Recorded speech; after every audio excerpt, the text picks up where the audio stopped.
Tycoon stream. We are here with two of the awesome devs from Snowhound Games who have created this super, super fun game.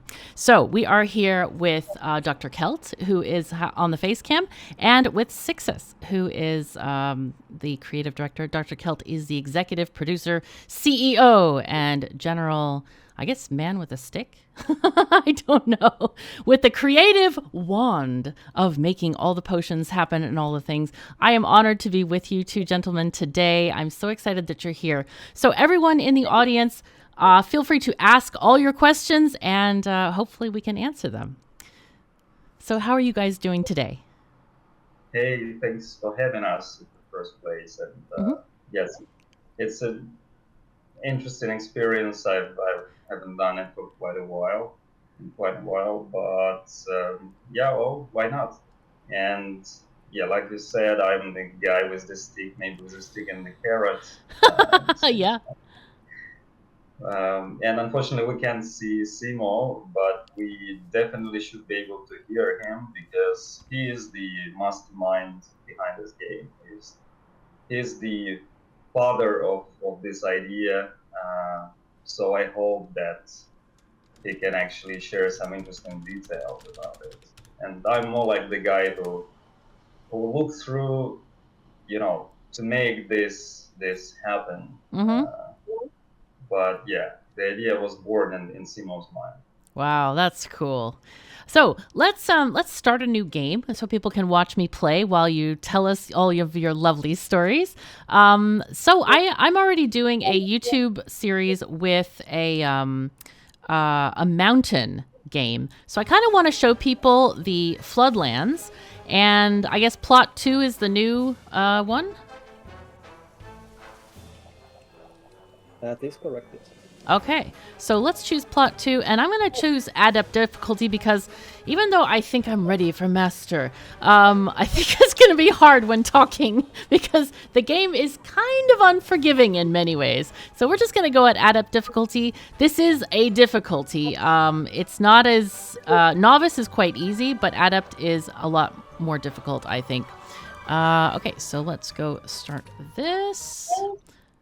I hear someone has a little bit of noise in the background, just a tiny bit. Okay, so let's see. We will choose. Oh, a moon is good today. So we'll choose any names that are suggested. Yeah, you can go with whatever creative ideas you have for this. Okay. Maybe we could use something like Catherine and Snowhound. Sure. Or maybe what's your favorite brand of beverage? My favorite brand of beverage? Oh, gosh. I really like Earl Grey tea in general. So maybe a play of that. Okay. We'll call it the tea house. It's special magical tea. All right, anything that's evocative of tea here. Oh, a cat. We can do a cat.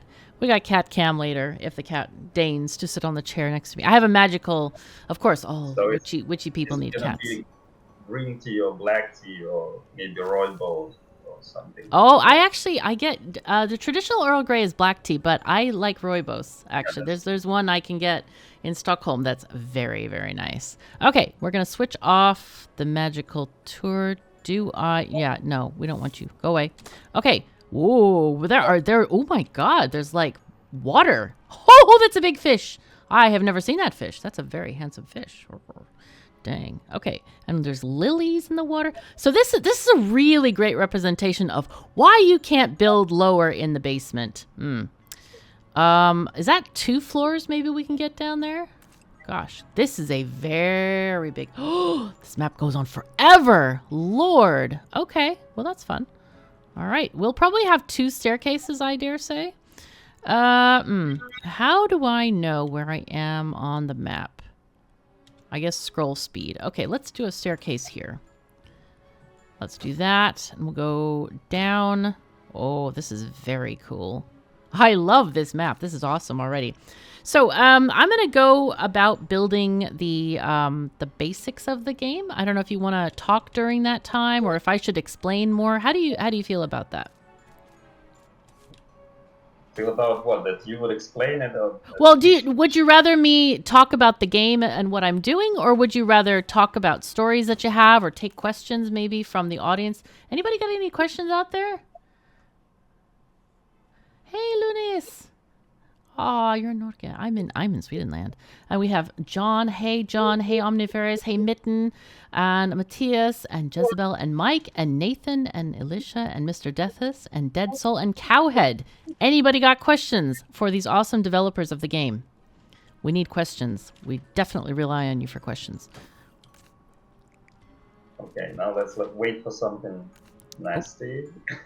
No, there's not going to be anything nasty. People here are awesome. Okay. Yeah, you vouched for them already before we started this stream. So Yes. Yeah, don't disappoint me, everyone. Okay, I'm going to... We need a cash stand, which is here. That is needed. We have 2 questions from Jezebel. What got you into game building, and what inspires you? I think it's a question which should be answered separately by Simo and myself. Simo, would you like to go first, or should I? Oh, I can go. Well, you can go first, and I can give my brain a little bit of time to. Yeah, I can go first. Honestly, it's a story how I got to game dev. I used to be a researcher before that. I used to work at the university. Wow. And I coordinate some research projects, stuff like that. But somehow it never felt like it's exactly my cup of tea. Something was always missing in a way.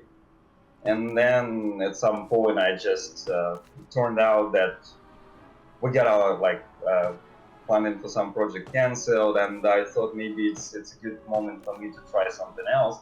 Since I've always been an avid gamer, I just came across this opportunity, to go and study for a game developer.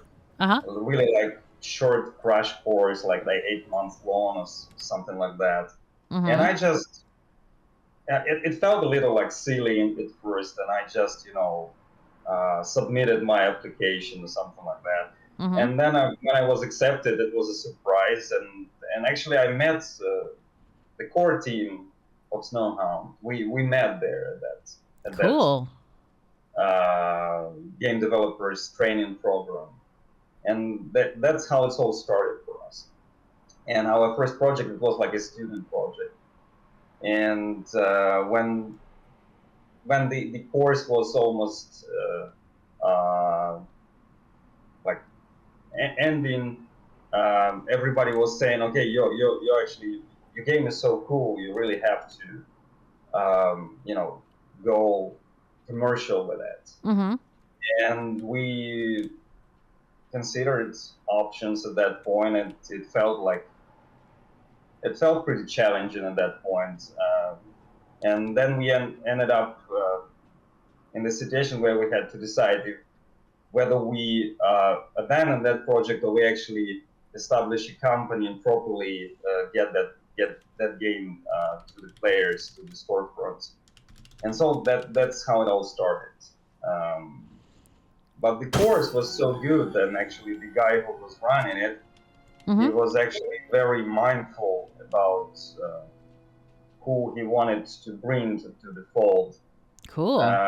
He already had that vision at that point that it's not just like I'll get all the cool artists and all the savvy programmers and that's it. So he thought it like on a more conceptual level, like more all around, and so it was built with proper team setups in mind from the get-go. Wow. And that helped us actually start pretty quickly after the course start this company. So we only were missing some operations manager guy, which I had to find to get it rolling.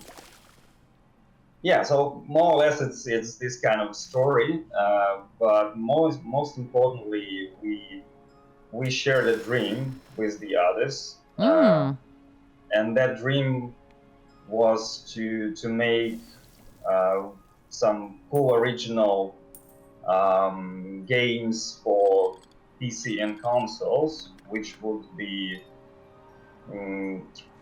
inspired by some maybe ideas from our youth, from our childhood even, because we all played games when we were kids, and we felt like there's something we want to bring back, and you can actually see that in many other games these days, that some meaningful old school vibes coming back to sure modern games.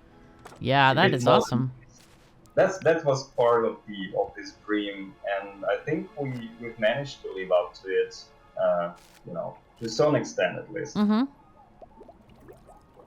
Yeah, and then there was some second question. For game industry, before that I was actually working in marketing. I had a degree in graphic design, and I was working as a freelance graphic designer and doing all sorts of work in that field. And after about 5 years in that, I realized that it had just left me like a burnt out husk of a human being. So oh wow, that sounds really sad. Else. Gosh. Yeah, it was like a interesting work, but it was always somehow unfulfilling. Oh, that's hard. So I wanted to do something like a bit more into the art side. But of course, games are entertainment.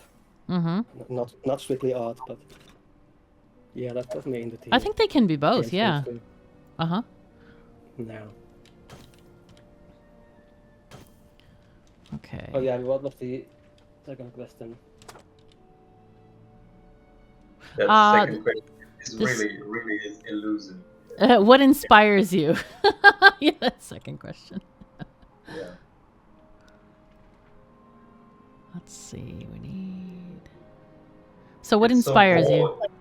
It's so broad, actually. Well, I think probably in terms of game design. Yeah, maybe it's then a question to Simo, who is more in charge of game design for this. So Simo, what inspires you? I think it's a long list. I remember some of the points from that list. So. Well, yeah, this game has been a long time proving. I mean, I used to play a lot of Tycoon games when I was a kid. Yeah. Like my favorite games were Team Hospital, Team Park, and so forth. And especially there was this kind of an obscure game called Detroit. Oh, I played Detroit like crazy. I love that game. It was the best game, I know. Yes. And for years and years I've been thinking, like, why doesn't anyone make a game with like that basic idea that you can like design your own products. So that was the premise that got the whole thing started. I think I have a bug. Yeah. I think I have a bug. This is one of the new issues which we get a lot of complaints about after this 1.0 release. We are looking forward to fixing it. Okay, I haven't seen this one yet. I haven't actually come across this at all. No idea, actually. We are surprised ourselves. You won't believe it, but that's how game development. You know what? I believe it. I have seen many bugs, many different things happen over time, so do not sweat it. It's fine. It's all good. I mean, you put something into testing, so you call it like a release candidate, and then you put out, and then QA takes it in, and then it kind of says, okay, it's good to go, and then the release date comes, and it's all of a sudden there are new issues which we haven't seen before. Yes, it happens. I don't know how it works, honestly. Well, any change that you make is going to affect the game. So I have seen this so many times, so do not worry about it. I think, in fact, my audience has seen me play many, many early access games, so it's very, very normal for us. We are aware of this. Yeah, well, unfortunately, this is not technically an early access game. Well, no, it's not. Well, no, but it's like you're still. Well, it just reached 1.0 2 days ago, right? So you're kind of dealing with stuff that the general public has seen, and fixing issues that people might have, because once you have like a huge user base sort of testing your game, they have different computer setups and all kinds of stuff. So it's very natural to have issues. So I think it's just fine. Don't worry, it's all good. Let's see, that one. Small thing. You see those workers? They are in the. What's that called? The bunkhouses. Yeah. The sleeping rooms. Yeah. There's like a gap of air showing through the walls. That's because the house, the room is not attached to the house. So if you just go to construction and nudge it to the right a little bit, it should work. I'm sorry, what do I do? Yeah, go to construction and... Go to construction, yeah. Okay, and then... They're not... Yeah, so you can see... They're not attached? Yeah, you can just drag the right side of the room to the staircase. Oh, the room is not attached. Yeah, it seems like... Oh, sorry. Yeah, okay, gotcha. Yeah, okay, gotcha. I thought you meant the individual doors, and I'm like, whoa, okay.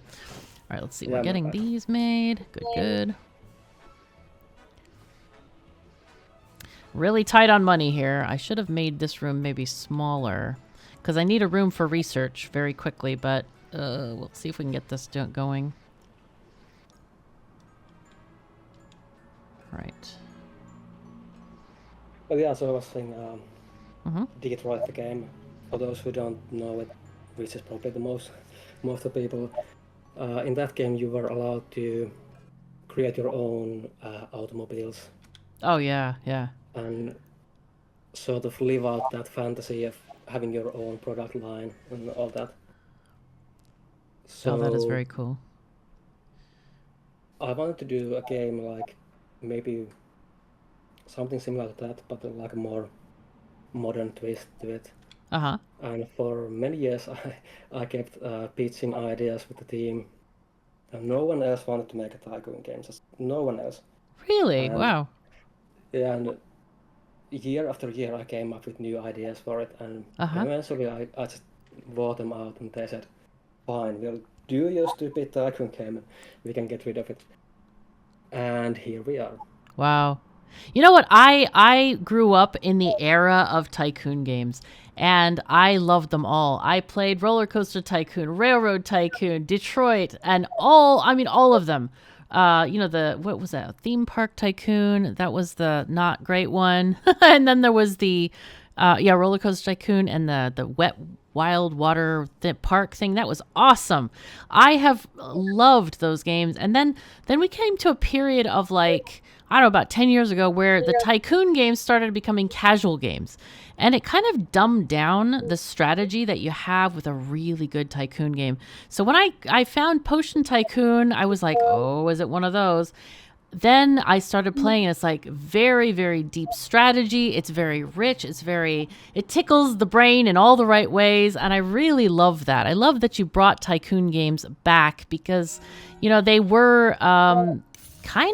they were stagnating for a very long time. So it's really great to have one. That's awesome. Okay. Great to hear that. Yeah. Well, we've been walking kind of that balance between trying to be accessible and kind of cozy and nice, but also have that strategic depth to it. Mm-hmm. And which it sometimes has been like a real problem to get the right balance, I guess. Oh, I forgot to grow some mushrooms now. Yeah, it's definitely not easy to, appease all kinds of players. There are those old school sort of audience who wants it to be as hardcore as it can be, have really deep mechanics, really profound designs with everything. And they don't maybe care that much about this accessibility. And then there is new audience who wants it to be like easy to pick up, easy to understand, like with less steep learning curve. And I mean, for that audience, you need to tailor it differently. And well, sometimes it really feels like walking a tightrope. Many things I feel like, and then explain to people that what we actually want to do with this game, how we want to approach it.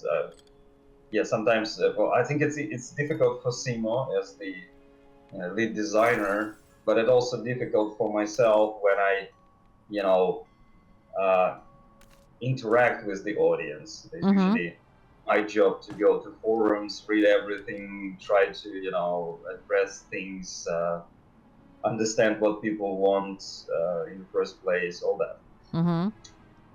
And Simo mentioned that he tried it for years. Part of the reason for that was that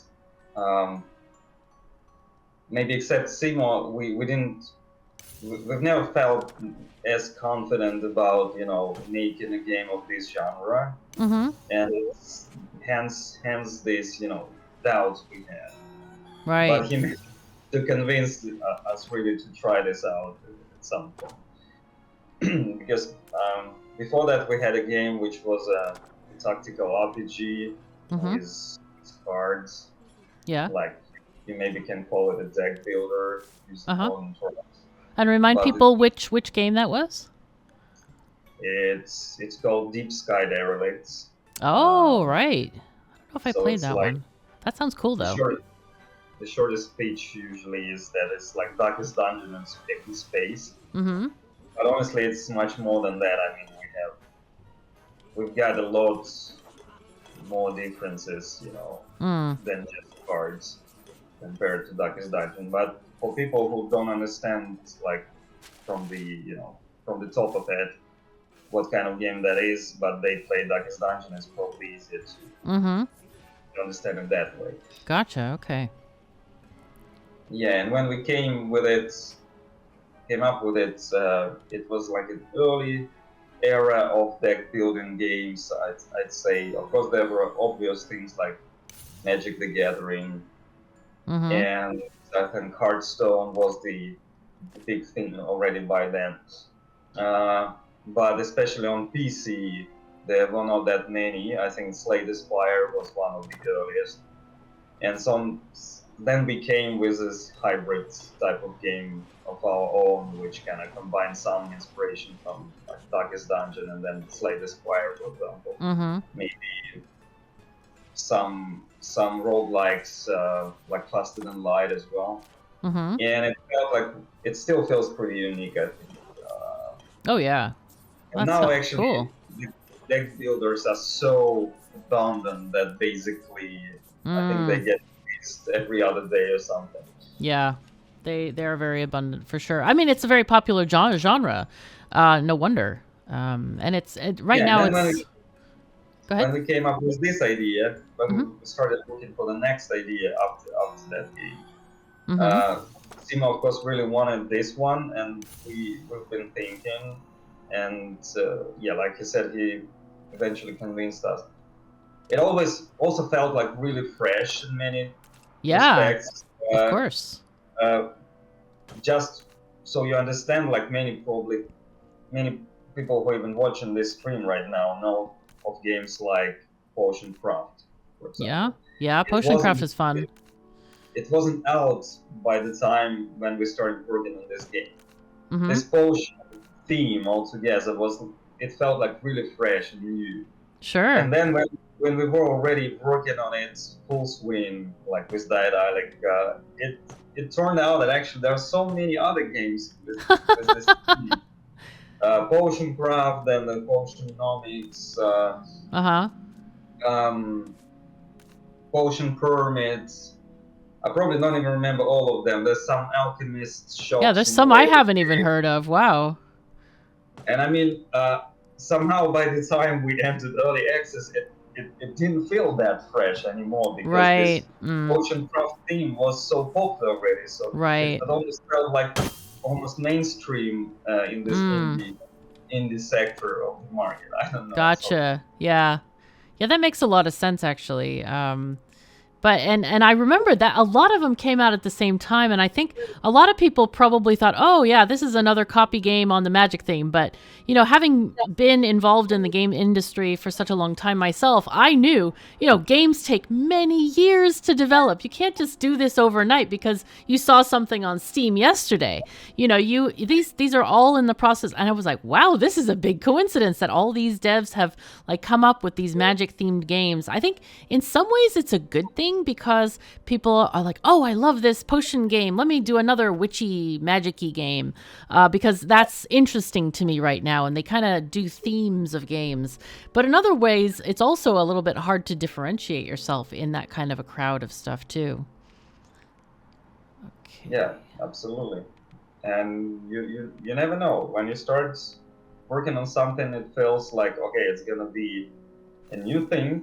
But by the time you have it ready to show, you know, to the larger audience, it might not be as fresh anymore. Right, right. Oh, nice. I got seeds.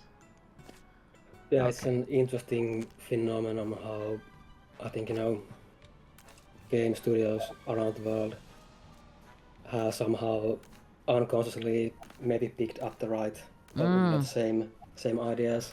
Right. Which have somehow, you know, been floating in the air at the same time. Yeah. Yeah, I've seen so many of those, like, you know, what seem like coincidences. And I guess they must either they are or there's a lot of devs talking to other devs, as in, like, maybe you guys have coffee together with other studios. I don't know. Do you guys talk with other studios and kind of talk about these themes that you're working on games with? Or was that more of like a secret kind of a thing that you're just, you know, developing this Magic game? Well, we are based in Finland, and Finnish game industry is actually famous for its openness and, you know, the shared spirit. Cool. Like we have, I don't know actually how many times around the year, some events like which are more or less exclusive to Finnish devs. Of course, they're never exclusive. I mean, but mostly attended by Finnish devs, and nobody keeps secret of anything. I'd say, well, maybe there are some business figures, stuff like that, which is more or less secret. But mostly people are like very open about what they're working on, what they have in, you know, in the making right now, what they hope to get out in the next, you know, year or two. And I don't think there's been any talk about like plagiarism or snatching each other's ideas or anything like that. So honestly, I think it's a strength here, and you can get feedback early to your whatever you are working on when it's still too rough to show to any, you know, actual player audience. You can already show something to your fellow devs, like your friends from other companies, and you get some honest feedback, and sometimes it helps a lot, like helps big time. Understanding some of these, you know, inherent flaws early on. So yeah, well, it's never been secret, I'd say. Okay. Wow. That's kind of cool. I didn't know you guys were in Finland. That's exciting. I should have known that. I'm in Sweden actually, so you're my neighbors. Yay. And I want to visit Finland one day because I hear it's very, very beautiful. I have my nurses who are taking care of my feet are both have Finnish roots, and so they teach me some Finnish words every now and again, but I can't think of one at the moment. So sorry.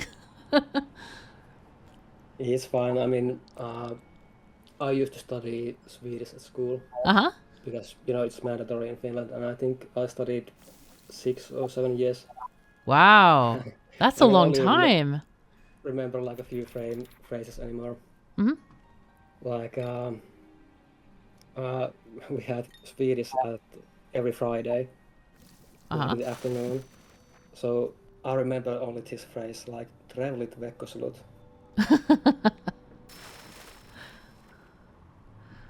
Cool. Wow. I'm Yeah, still waiting for the day that, I'm gonna need that phrase, but Ah. it's gonna come.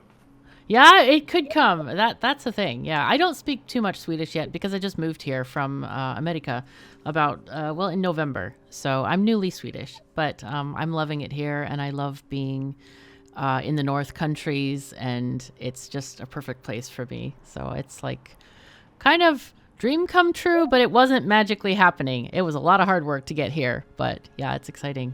So yeah.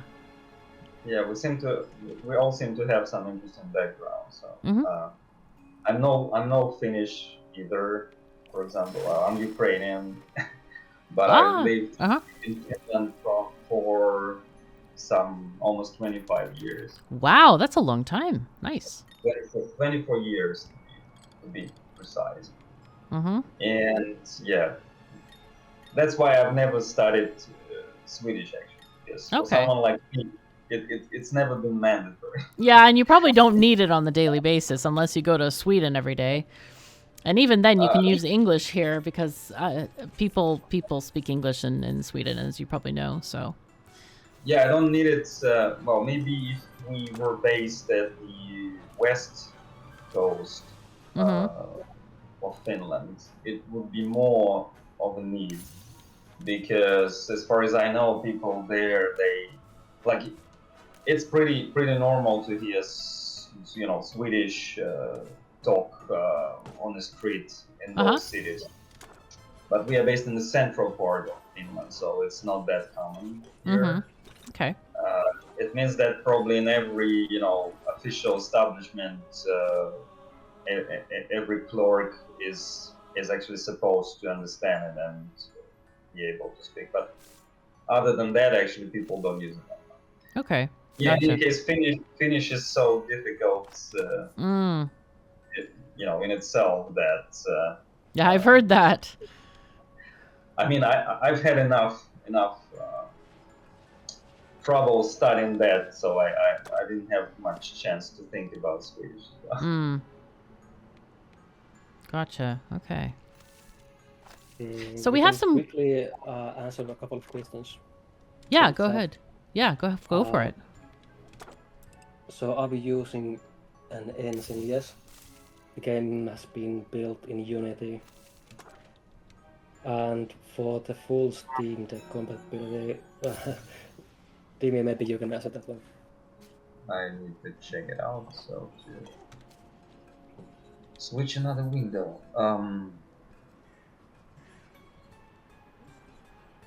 So which question are you referring to, Simon? Steam Deck compatibility.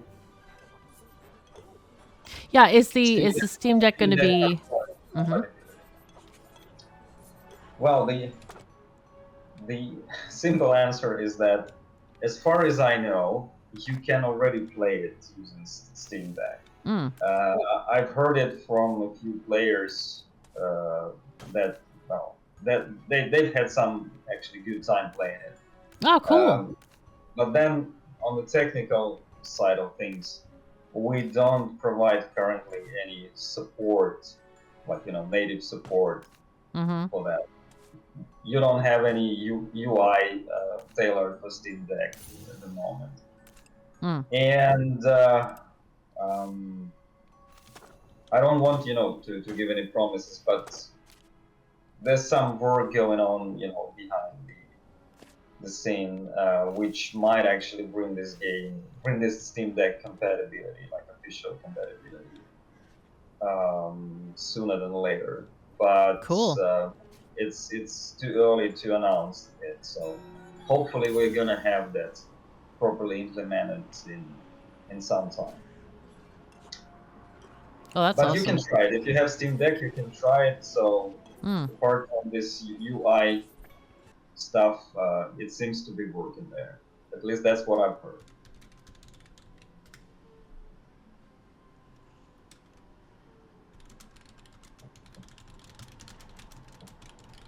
Right, and then there's a question about potion recipe management. you should be able to delete all recipes as long as the recipe is not actively on production. And for the second question, cannot update potion prices. So you should be able to do it, as far as I know.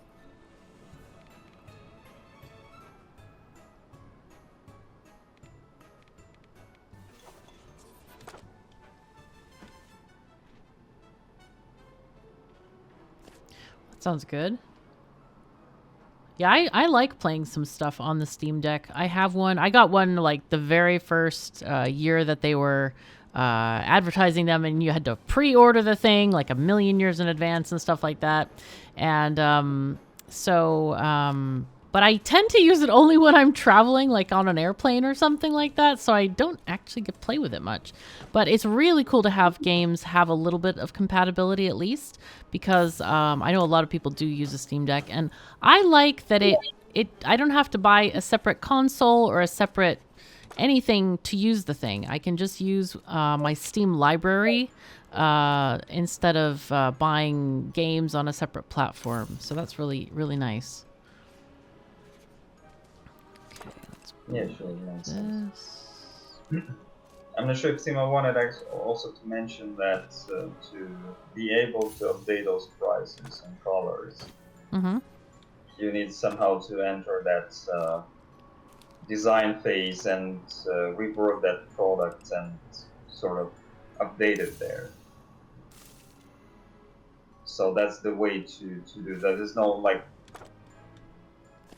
a quick way, in a couple of clicks to get the price changed. I suppose that's something which might be hard to realize for some new players, at least in this game. Correct me, Simo, if I'm missing something. No, that's exactly how it works. Oh, I got the coveted thing. Yay! Okay, greaser. Try not to promote people too much because they get expensive at this stage of the game. Ooh. Yeah, for 1.0 we actually did a lot of rebalancing, so it's not so expensive anymore to promote workers. Okay, yeah, that's good. Because it used to be usually expensive. I still find you have to be really careful with money, especially in the beginning of the game. Right. Well, that's like part of the challenge. Yeah, and I really like that it is like it's accessible, but I started playing this a long time ago, and I failed quite a few times before I found like, okay, this is how I got to do it. This is how I got to be careful, And the game is so pleasurable to play that you want to play again. You want to learn. You want to keep going with it and learn how to do it better. It's just one of those games that you just want to improve yourself instead of like, oh my God, game too hard, I'm going to quit, refund on Steam or something. This game is one of these that's like super addictive, and it's like, okay, well, if I build a different way, if I make this more efficient, if I do this other research first, there are many, many variables in how you play. And I really love that about this game, that you can try different strategies and do different things in the game, which definitely changes the outcomes of stuff. Wait, what is going on here? Pickled. I don't have a pickler. No. Okay. Basically, what you just described is, is a definition of a hardcore gamer, hardcore player. At least for this specific. Do you think so? You think it's only hardcore players would feel like that? Well, that's how I understand the idea of hardcore player. That's hardcore, like attitude or take on something. Like let's take maybe, I don't know, Dark Souls or Elden Ring. So there are players who try it and immediately they immediately feel like, well, it's not for them, because they get killed immediately. Right, by, like, they get frustrated. they don't have temper. I don't know, patience to learn to grind through this, understand how to approach every single opponent in that game. It feels like grinding for them, like it a waste of time even. Right, yeah. That kind of, you know, that type of players who try to play Souls-like. But then there are people who actually love exactly that. And I think by the way you described it, it sounded really similar in that sense. And I mean, that's again, we are getting back to that tightrope walking I mentioned. So that you try to somehow, sometimes it feels like you're trying to sit on two chairs at the same time, but it's so hard because you want it to be accessible. So those people who don't like it grindy, they still feel pretty comfortable. Right. But on the other hand, you want to those people who want to go deeper and understand really how it works under the hood and improve, try different strategies. Like you really want to tailor it to those people maybe in the first place. It's not no easy task. Yeah, that's true. I think my point was, yeah, I am a hardcore gamer. I play hardcore PoE every now and again, and I play some other MMOs and other games that are quite difficult. And but Path of Exile, yeah, hardcore, as in permadeath.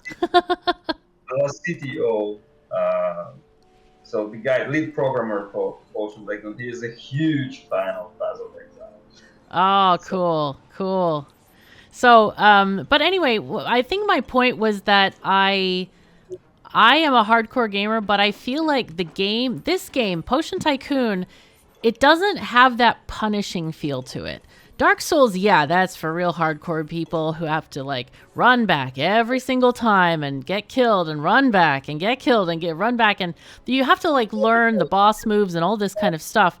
But I feel like Potion Tycoon is just pleasurable to play, and that you just want to go back. You want to do better, and there's a lot of options to do so. You don't have to learn the very specific boss mechanics in Dark Souls. You know, you can learn, you can say, well, let me try this different potion, or let me change the price of the potion, or let me change the bottling, because there are so many ways to succeed in this game. Maybe we don't promote anybody because it's costing too much. Maybe we change the price of the potions. Like right now, I want to reduce some of my potions because these disappeared. That's fun. Something disappeared, I think. That's weird. Anyway, it's another bug. Okay, no worries. We can work around it. No problem at all. Let's see. How much of these do we have left? Let's see. I want to update them, but I don't want to pay for the hats for them. I'm very picky about that. Okay, let's update strength right now. And let's see, load recipe. So right now, for the audience, I am redoing some of the potions to make them stronger, to have better potency. And then we're going to change the bottling so that it makes them more appealing to our customers here. So, Soul, you just have to learn how automation works. Hey, how are you doing, Soul? I hope you're doing great. Any other further questions, everyone? Now that we have the devs here caught in our magical web. They're stuck here for the whole stream. I've caught them. So ask your questions. And in the meantime, do you have any funny stories from game dev that you'd like to share with us? Anything funny that happened to you? Well, I think I gotta add to that previous discussion. Uh-huh. And you know, I'm not a hardcore player at all. And somehow I managed to be the lead designer in this project. So nice. Well, that's cool. So I think you can play Potion Tycoon, especially if you start with the easiest setting. Like more like a laid-back, cozy experience. If that's like more what you're looking for. Right. We had a long discussion. Should we even have those difficulties like named as they currently are, or should they be more like named, cozy versus, challenging or something like that? Uh-huh.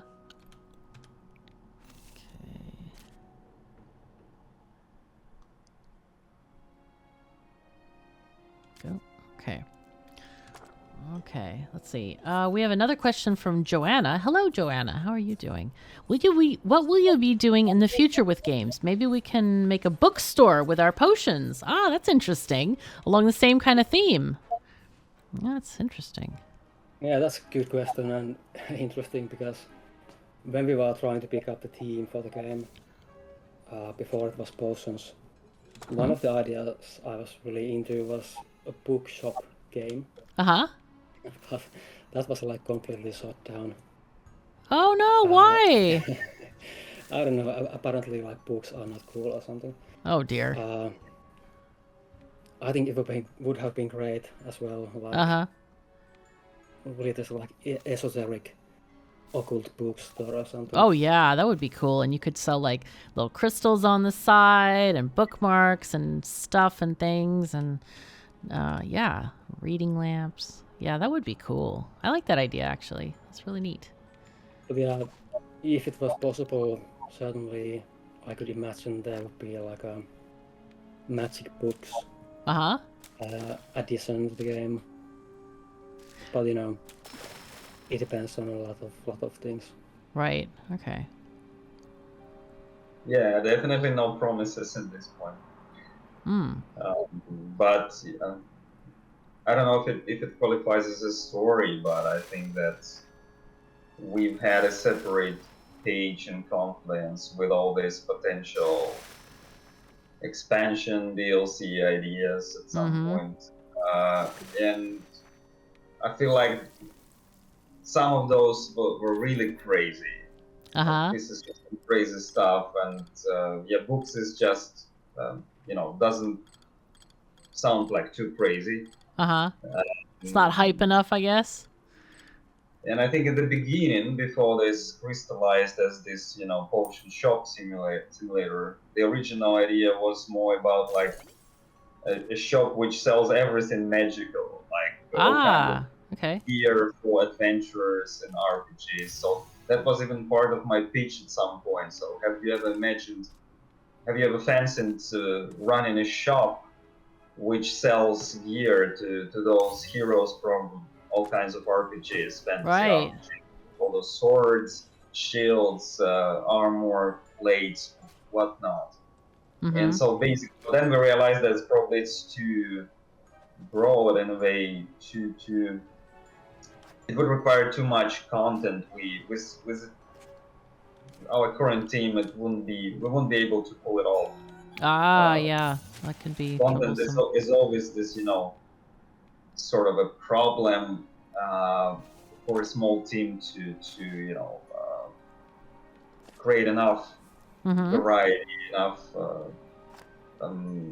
diversity in that sense. And if we were bigger as a studio, maybe we could start working with some outsourcers who usually help with that. But I mean, we are still like not at that level. We still everything in-house, pretty much almost everything in-house except audio at this point. And I mean, maybe with the next project, if it's larger scale and requires more content, more complex art assets, stuff like that, then that's a direction to sort of grow towards. So we'll see that. But this project was done like fully in-house, and everything that you see basically was created by people part of the core team. Oh, cool! Wow.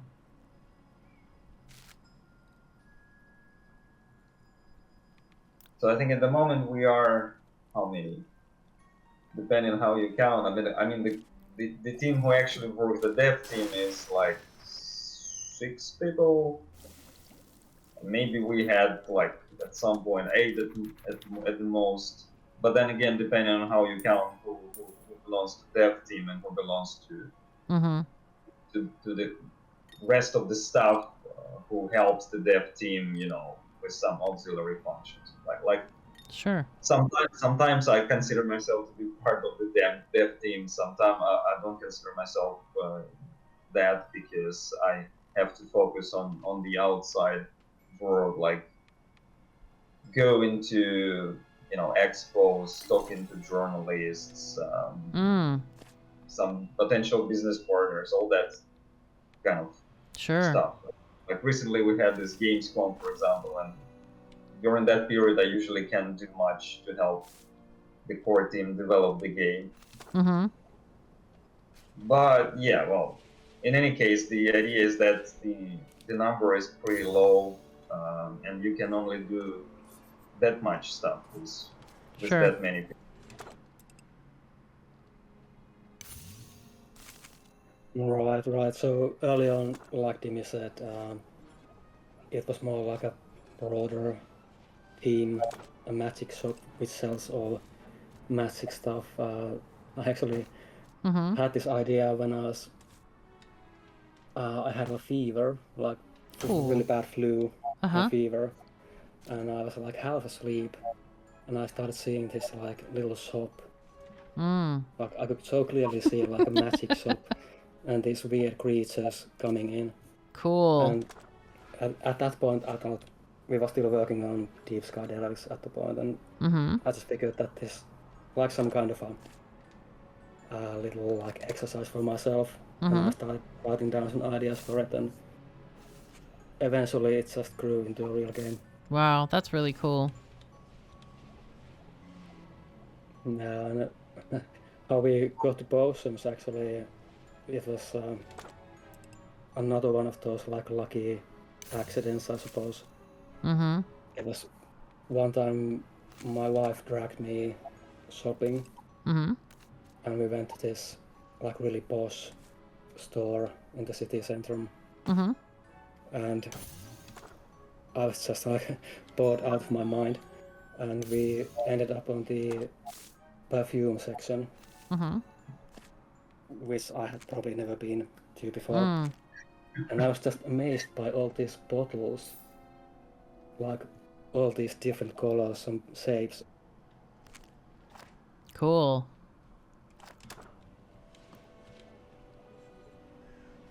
Yeah, that's kind of magical to go to places like that. I remember I was with my partner. We were in a different part of Stockholm than I've ever been, and he was like, "Oh yes, and by the way, there's this cheese shop. This is not any kind of regular deli. This place looks like it's from 1873. It's got wooden shelves everywhere. Cheese is up to the ceiling. It looks like really old world, and it's so inspiring to see that kind of a different atmosphere." Man, it just gave me all kinds of ideas for different stuff that I was working on. That was really cool. So I totally get that. Well, now we gotta do a tea shop. A tea shop? Oh, that would be awesome. Yeah. Wow. So we did have a question from chat. Since it's on Steam, will mods be available? Well, the simple answer again is no. Okay. Even though we considered this option at some point, but it kind of got sort of cut off this, project vision at some point, like along with some other ideas, because it didn't feel like it's feasible.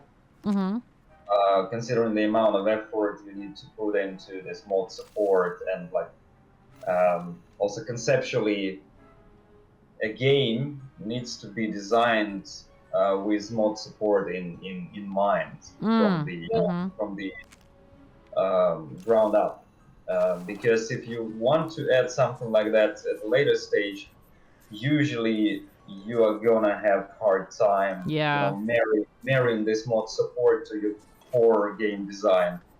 And in this game, this core game design is sort of complex enough already. Right. There's too many moving parts, too many everything, and so basically we considered it, and then we decided that it would be too much.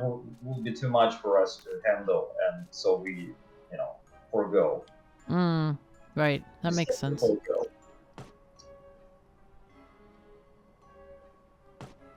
By the way, I'm looking at your shop floor, and I think that if the Crown Inspector made a surprise visit, there could be some trouble. See that guy sleeping on the job. I think you accidentally deconstructed the bedrooms. I did? No, they're still here. Are they? Yeah, they're there. Yep. Okay, they're just full. They're just full. Yeah, I think I need to make another one at least. I have so little money right now. I'm just really kind of like, I don't know what to do.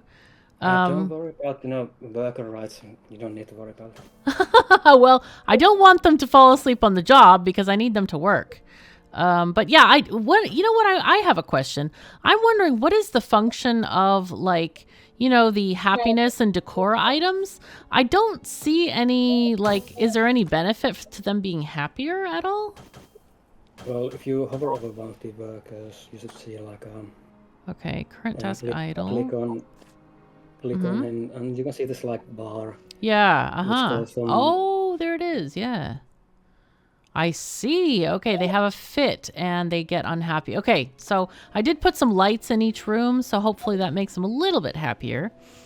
But there are also buffs and debuffs, sort of, depending on the which part of the scale your worker is at the moment. So if they're happy, then I think their movement speed grows. What else was there, Simo, to remember? There are some nice bonuses to some of their characteristics. Basically, nice. The happier the workers are, the more they get done during their shifts. And this is one of the systems that was completely updated for the 1.0. Cool.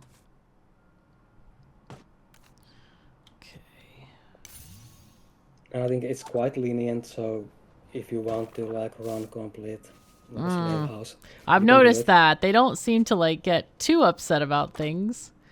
Okay, let's see. But if you give them promotions, they will start to require maybe a bit more from the premises. Okay.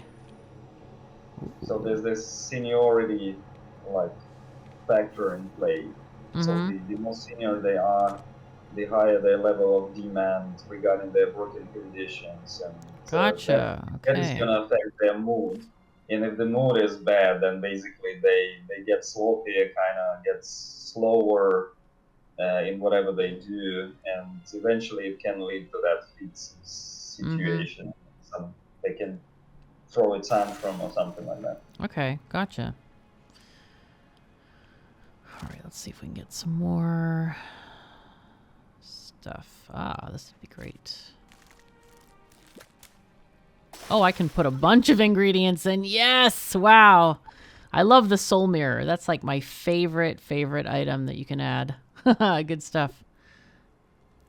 So that's toxic plus. Okay. Okay, I do have one question. So if you click on an herb, if I want to get out of catnip, I want to click the X over here, but there's no X. There's an arrow up here, and then I forget what gets us the X. Oh, it's this. It's the categories.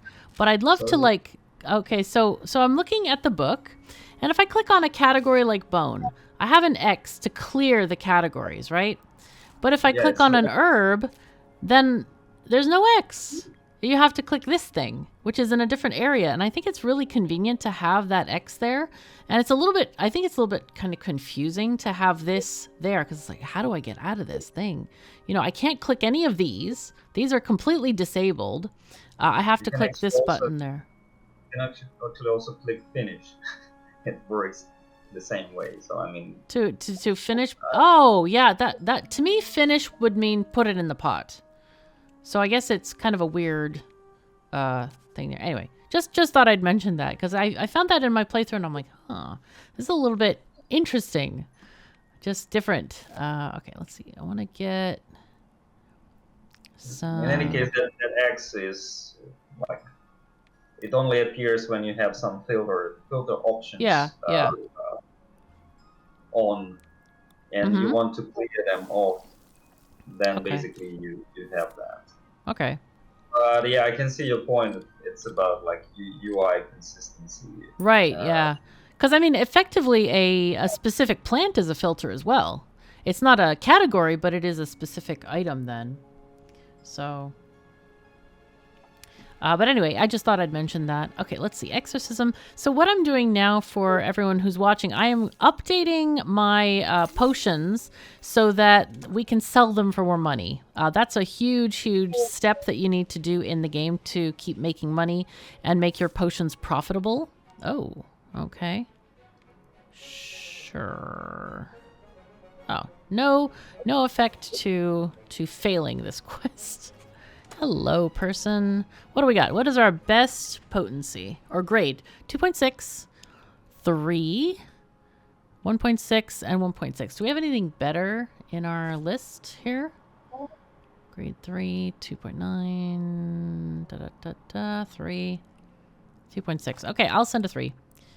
I don't think we have other things that are... I don't think we can do much better with that right now. Okay, health. Sure, we can send them a crate of health stuff. Go for it. Enjoy yourself. Yes. Hype. Oh, I love the artifacts. Man, oh, Moonlight City Spirit. I don't know if I remember that one. Oh my god, we have millions of them. Oh, what is this? Oh, you know what? I swear the version of the game that I was playing didn't have a lot of the stuff that came out today or whenever it came out. I guess Friday. Because there wasn't like the choice of herbs. I've seen the herb vendor come and they have 3 different ones. And yeah, there's all kinds of cool stuff I'm seeing now today. Okay, that probably can go there for now. You increases the appeal of us. Okay. Oh my god. This is the Holy Grail. Chaos Replicator. Yo, let's go. Never seen that one before. That is totally awesome. Dang. Okay, guards are happy with us. All right. There's one comment about your shop layout. I think that top left room on the ground floor. Yeah, I need to move that probably. I'm wondering if actually customers can get there. Well, it's ground floor, so probably they still should be able. Because you have a few rooms in the middle which might not have customer access. So if they currently do, but the problem has been like lack of money. I normally put these on higher levels, and so the customers can just bypass them. But yeah, it's been a struggle with the money. But yeah, I'm putting them closer to the check stand is a good idea for sure. Basically, with this kind of plot, you don't have much space like vertically anyway, so you have to find a way around it. Sure. Yeah, I'm not exactly sure. Maybe Sima knows it better. So if it was kept the same way it was before Catherine rearranged everything, customer be able to access that room? Or I'm not sure.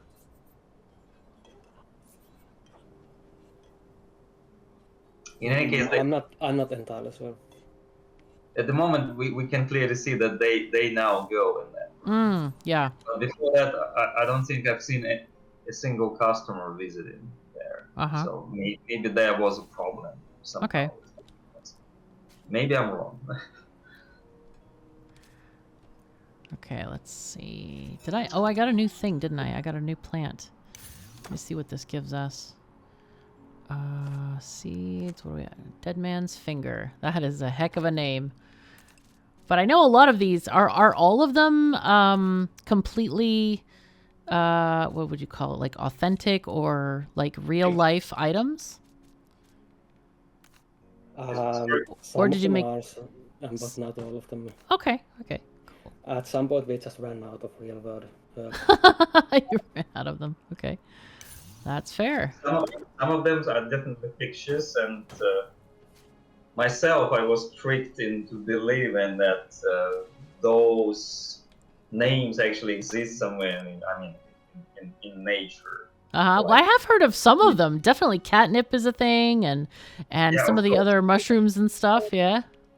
And initially, it was the case that all of them, like starting months, they were real things. But then, at some point, I tried to like Google some of them, like to go into some wiki pages, and I couldn't find it. And then I thought, like, what the heck? And I asked Simo, like, is that thing like a real thing, a true thing?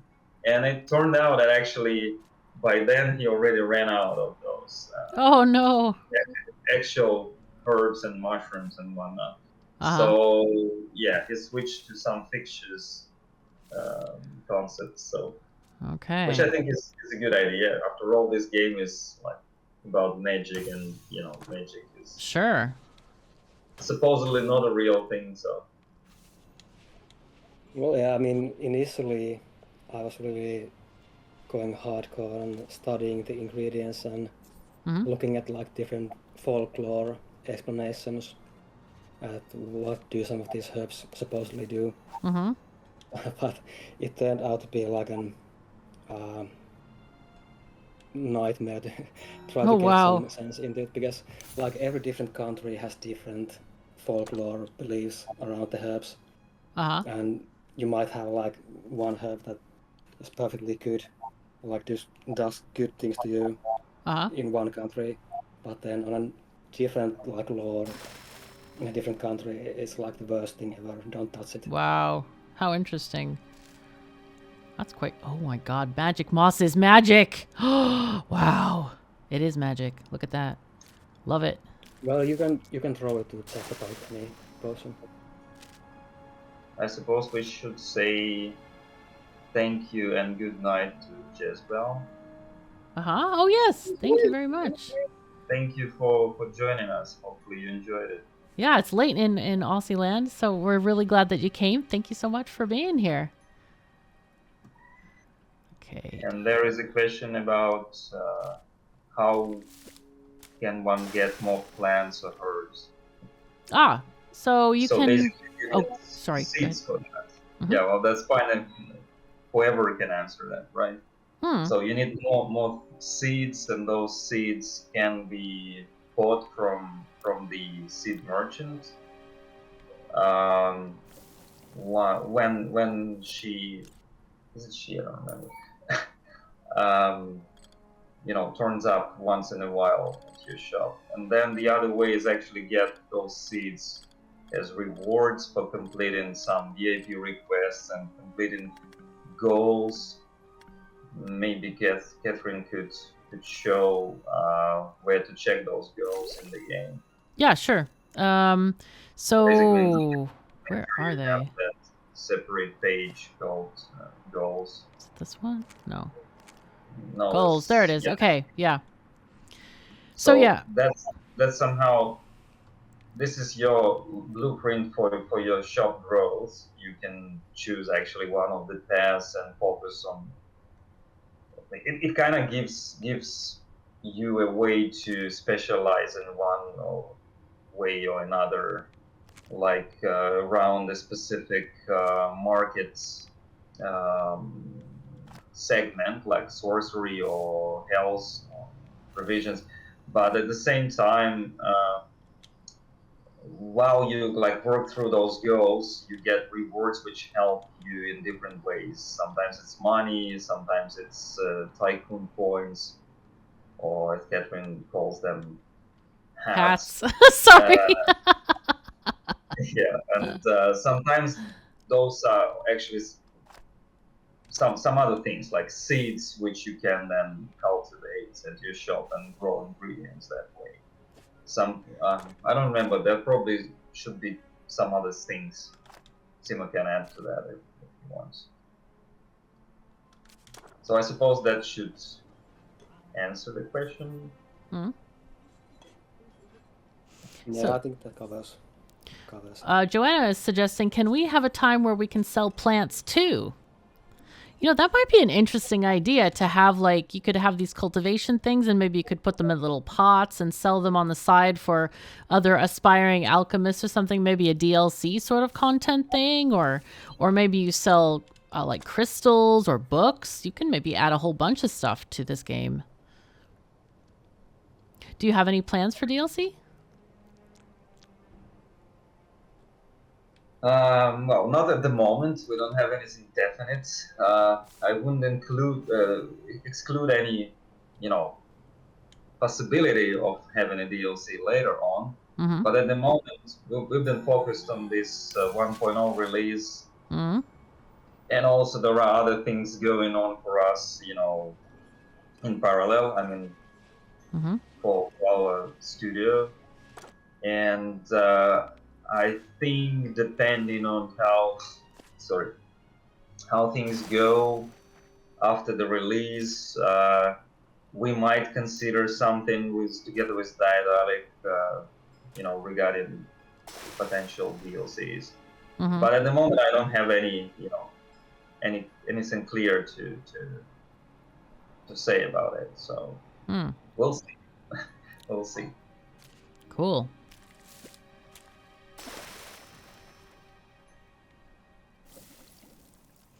Okay. And actually, I think we have that idea at some point. So maybe you could sell the surpluses. Oh, that's cool. Yeah. Of those ingredients you grow in house. It just never got implemented because it probably never was high enough on the to-do list, and that list has always been. I mean, at all points, it's always been really low.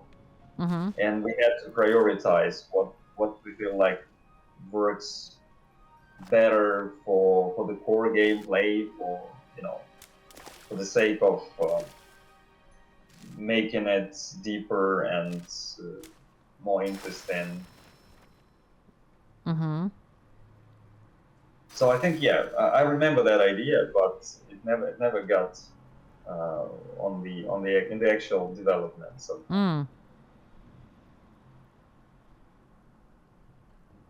Maybe Simo remembers something about it more than me.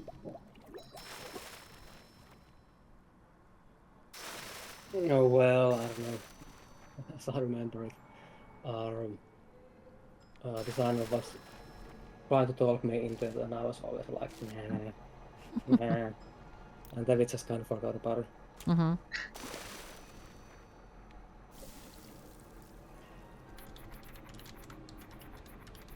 Also, one of these most typical challenges, which is really hard to overcome. Mm-hmm.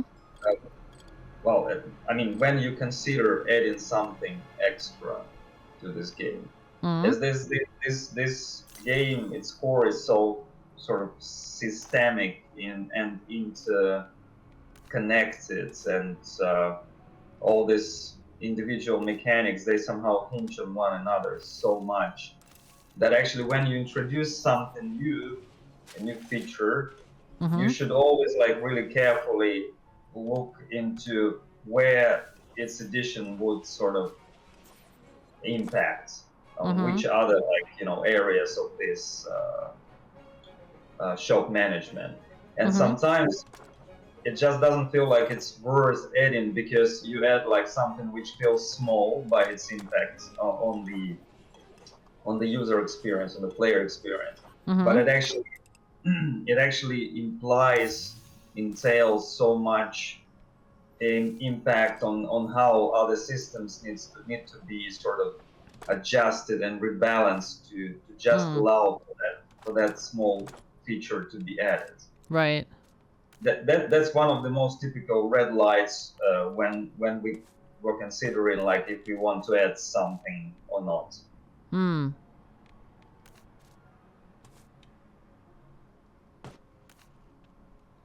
Okay. Cool. Oh yeah, spells. That was interesting. Have you guys ever played a game called Mages of Mystralia? Do you know that game? It was, oh gosh, I think it came out like 6 or 7 years ago.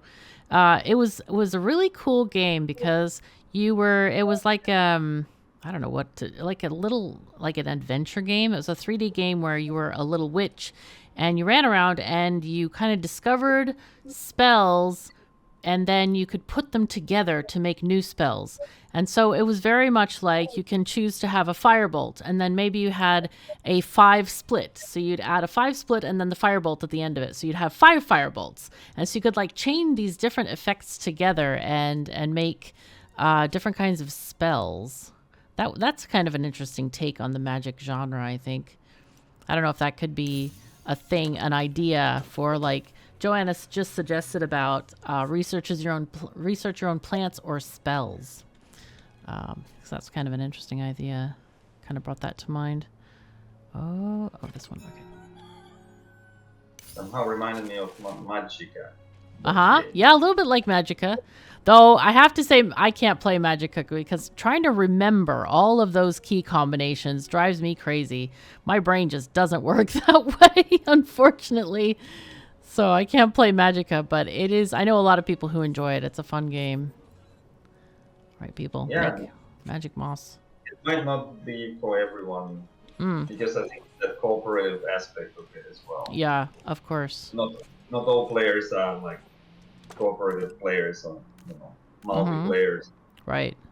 Like many people, including myself, I'd rather prefer something single player. So Magicka is not exactly my cup. Right. But it's somehow reminded by the way you describe it. Yeah, I also think there are some, like, limited extent in some games, the spell combination feature is present. Even in Baldur's Gate 3, for example, most recently. You can have that for some specific classes, at least. Yeah, well, could be interesting, but I mean, in our case, maybe from the top of it, I can just see that easily applicable. Sure.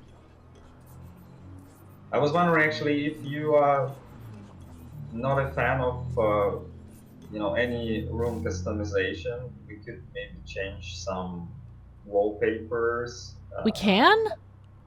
Oh, I didn't know we could do that. I've been changing the shelves and stuff, but I didn't know we could do that. Ooh, all right. Let me. Okay. So whoever asked about buying herbs, we have Jolene, the trader, and you can choose any of those things. I was talking about. So yeah. You can buy one of the seeds and then cultivate those, but. So how do you change the wallpaper? Do you go in here? So you don't need to go into the construction mode. Okay. I don't think so. So basically, there's that looking glass. This one, this tiny one. Then you have the background. So look at that! I had no idea. Wow, that's cool. I like it. That's amazing. Wow. Love it. Okay. Purple is great for selling magic stuff. But the other rooms, they do have it. It's okay. You know why I didn't see it? Because it's not there. You have to mouse over in order to see it. That drives me a bit crazy. Okay. So you need to mouse over a room to get that show up. Okay. Yeah, a lot of times when the option is hidden like that, I'd never even see it. Like the whole time I played the game, I've never seen this. This is new for me. Okay. That's a shame we haven't made it explained better. So I don't remember if it's in the new tutorial. Actually, the tutorial is fully overhauled for 1.0, and you have that hat button on the top left. So if you click it. The which one? Hat? Yeah, it's beneath the ledger. Oh, this one, the tutorial button. Yes. So we restructure it, and now everything is like in separate topics. And most of them actually don't require you to do anything specifically. They're more like instructive, and some of them actually also have videos showcasing like what you can do and how. Mm-hmm. So we kind of changed the philosophy of how we teach the players, you know, Sure. different stuff in this game. Gotcha. That's cool. Let's see. This is underground. What are we going to have that look like? Oh, the underground rooms have different looks. That's cool. I was wondering if they would have different graphics. That's awesome. I love it. Let's look at all of these. Oh, that's cool. I love this. Okay, 4 and 10. This is what we want for downstairs. Yes. Okay. Oh, no. Stairs are different. Okay. Let's see. Stairs are different. They have different options. Have fewer designs. They're more like upstairs. Okay. Gotcha. We want our stairs to look fairly nice, I think. Okay, so that's 423. Wow, 23 different wallpapers at least. Holy fuzzy cats. That's kind of awesome. So let's see. Oh, Joanna says she loves the tutorial. Thank you for that. She asked, how many wallpapers do we have and can we get more? And maybe, can we make our own? Like The Sims, kind of. Yeah, well, first, I don't remember the actual number. It's somewhere around 15 for the above ground rooms and, I don't know. Wow. 10, 15 for the underground rooms. Cool. And for the staircase, you can basically match both the underground and above ground styles. This looks so cool. I like this. Wow. Magic moss. Ah! Well, just wait, because there's more. You can customize the workers' uniforms as well. Oh, okay. Let's talk to Flick here. Hey, Flick, how you doing? Let's see. Not here. Next to name, there's like the small... oh, this one. Oh, okay. Aha. Oh, my gosh. Oh, we're changing their hairstyles and stuff and things. Wow. Okay. Different outfits. I like it. Oh, he's an alchemist. We cannot have him wearing this hat. That's not very... Yeah, that looks very sleepy. That's looking pretty good. Yeah. Holiday. Aw. That's quite funny. Aw, that's very cool. I like it. Let's see. Nope, turn around. Wait, does Flick have a tail? Like a rat? Oh. Yes. Are they rats? No. No. They're... So cool. That is really cool. I like this. Can we change the the duplicate? No. No. Okay. I thought I'd be sneaky there, because I am pretty sneaky. Let's see. Who are you? You're a gardener. I want to change the gardener to be looking more gardenery, with a green apron. Yeah, that's nice. Sure. Select color for all workers with this uniform style. Yeah. All the gardeners, I want them to wear green. Very cool. Okay. Missing magic moss. No. Oh, I know why. I don't think I planted any. Did I? No, of course I didn't. Why would I do that? Well, that would be silly. People don't plant things. Okay. Let's do 1, 2, 3. And I need another greenhouse. Okay.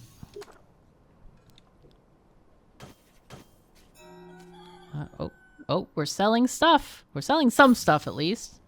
That's good. Poison ivy. Let's go. All right.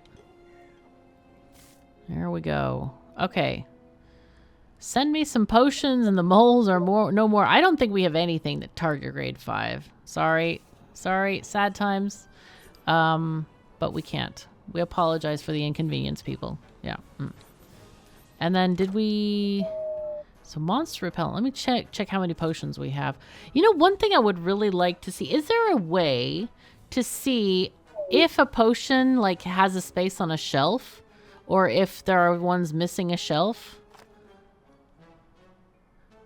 Because sometimes I just kind of like manually go through and see, okay, does this one, is it on a shelf? Is it not? Is there a way to check that?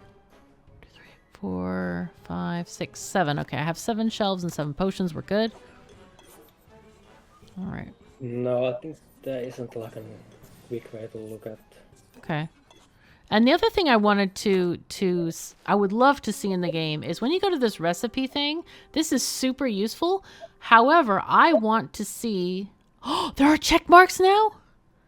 Oh, check marks mean we have it. Oh, thank you for adding that. That's nice. I think that was added for the 1.0. Awesome. I have been wanting that for ages, and that's so helpful to see which ones I have and which ones I don't. Oh, that's awesome. Okay, let's see if we can make conjuring. It's a ghost and a purple thing. Okay. Ghost and purple things, ether. Let's see what we got here. This is a new symbol, this void. That is terrible, man. Jeez. But I like it. It's cool. I like when you add kind of different things. Oh, passe. Oh, no. That's very sad. Hey. Oh, well, we'll fix it. Make it toxic. There we go. Oh, yeah. There we go. And get some toxin. There's plenty of toxin plus potency, which is always good. Wow. Still minus 25. Passe passes, though, I think. Yeah, it's the event that's doing it. The sad times the event. We need a ghosty stuff. Yeah, we'll take this one maybe. Chop this one up. Yay.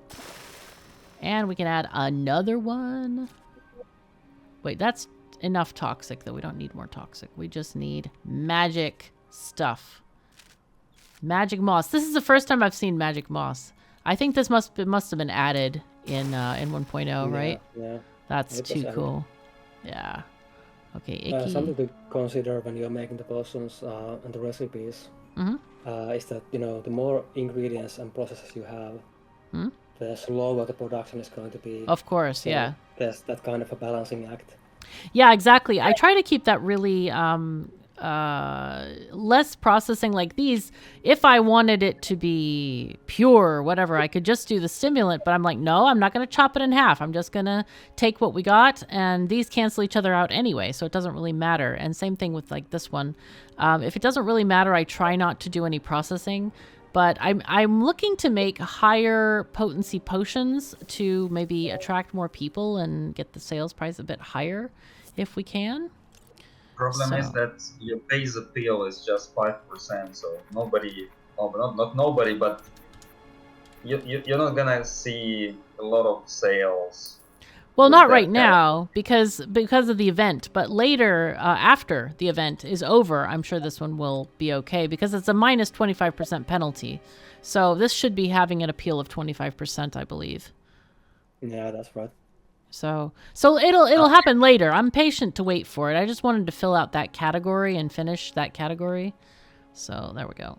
All right, potency. That's nice. Yeah, that's fine. I'm proceeding. Do not worry, game. I know what I'm doing. Mostly, partly, some way. Okay. Oh, I bought the wrong thing. No, I didn't. I needed that. I think I needed the mortar, but I'm gonna have to buy another grotto. Oh, it's so expensive. I need to buy another cauldron. Absolutely have to buy another cauldron. So let's see, cauldron or cooker, I mean. Let's see, I can put a bottling machine and then a pallet and then the cooker. I really need to do another floor, but I don't want to pay for another staircase because money is still so tight right now. So, what I could do is this. I could move this thing to here and use things that are, what is this, the pickler? I think it's a pickler, maybe. Yeah. 1, 2, 3, 4, 5. So if I move this here and do this, put this. So what I usually do is I choose the recipes for each thing based on what material or what processes they need. Oh, whoops, I miscounted. Whoopsies. That's fine. Just move this over. Okay, there we go. And I can't afford it. Oh, no. Crap. Okay, let's get the bottler out. Aha, now I can. Alone Another loan, yes. Oh God, I owe so much money. I'm like scared of the day when it's gonna be like, oh no, can't make anything else. Okay, so what do we got here? We got the crusher and pickling. Do we have any potions that need crushing and pickling? Here's crushed. Here's crushed. Okay, yes. There's crushed there. Pickled is there. There's a lot that are mixed. So, oh, these are just pickled. Yay. Okay. And we'll take those off the other cauldron. Let's see. Oh, these go to the bottom. That's quite nice. Okay, so pickled. There's one pickled there. There's a pickled there. Maybe we do this one there. Okay, so we take off mana warding exorcism from this cauldron. Mana exorcism warding. Hey, did we answer that question? Somebody was wondering how to delete potions. And I was going to show them. It's right up here. All you have to do is click on, I think it's just the X here, and you delete it completely from your roster. And it deletes it from all the shelves and everything, so you don't have to worry about that. That was a question like way early on. Sorry, I didn't get to answer it until now. Okay, cabinets. And the new thing we got was the unpopular thingy-majingy. Oh, Book of Wisdom. Oh my God, that's interesting. That's a new one. I haven't seen that one before. Okay, so you're going to be... Oh, whoops. I think it was Conjuring, right? Yeah, Conjuring. All right. Time of the Mole. Uh-huh. Yeah, that's a question regarding the thingy in the staircases. The purple thingy, and it's the... Yeah? Yeah, the soul mirror. It's the soul mirror. Oh, I love the soul mirror. So, Joanna, the soul mirror, what it does is it duplicates one of your workers. And I always duplicate my best alchemist. So when we have our best one, we'll usually have +1 ingredients. And then she also has increased potency for all potions. This is amazing because that means we get +2 because we have a duplicate. And they do all the same things. They do bottling, they do alchemy, they do research. So duplicating your alchemy is a really, really good investment. Ooh, alchemy lab. Is that the right one? Ah, yes, this is a good item here in general. Okay. So basically that soul mirror is a legitimized cheat. Yes. Yeah, it's one of the best artifacts in the game, I think. House has run out of money. Really? Didn't notice. Didn't even notice. There's another question if you can edit your potions when they have been made. And I think we touched that earlier during this stream. So yes, you can, but for that you need to load your potion into this alchemy workshop. There's a button in the ledger menu. Yeah, right like here. With so load recipe. Yeah, and basically if you make any changes here and then on the next screen you can change some like appearance options. You can save that potion as a new product, and that's basically the way to edit it. And here you can like change the price if you want to change that, the name, some of those like container options. In any case, the idea is that whenever you want to change something, like some of the properties or characteristics of a product, you would need to redo that product, and sort of launch it again.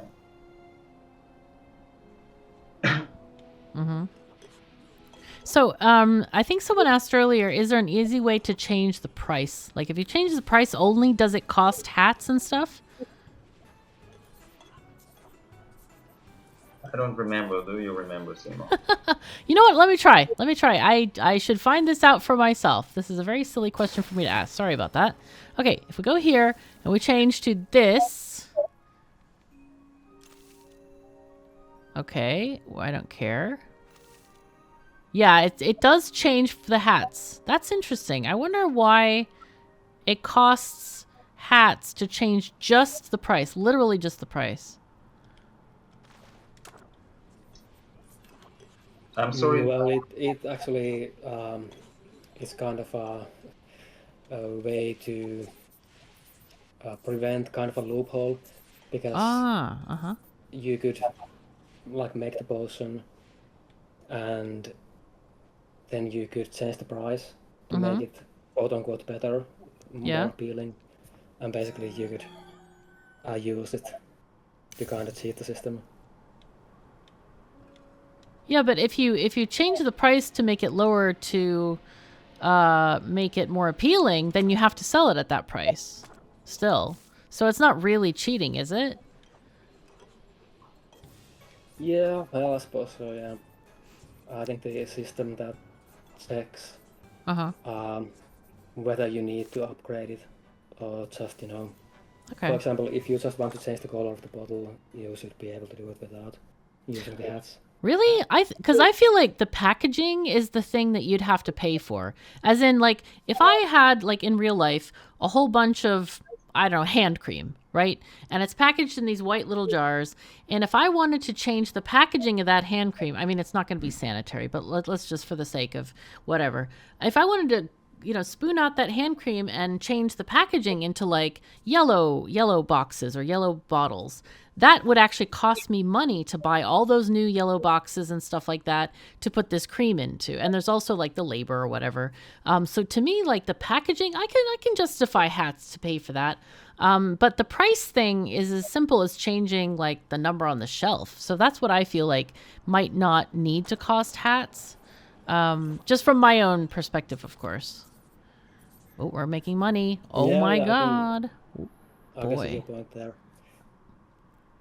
But I suppose, we've been thinking about it from the design perspective. That, of course, yeah. It's not the real world. Yeah, of course. I understand. Yeah. They need to bottle them again. Yep. Look, these guys, they have, rat tails. Yeah. Aw. They are all rats. I didn't realize. Oh, we got a little like underground rat people. Nice. They're actually goblins. They're goblins. Ah, all right.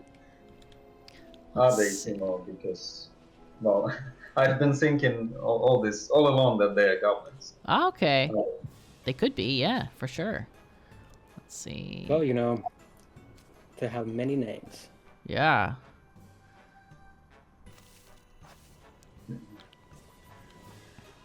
All right.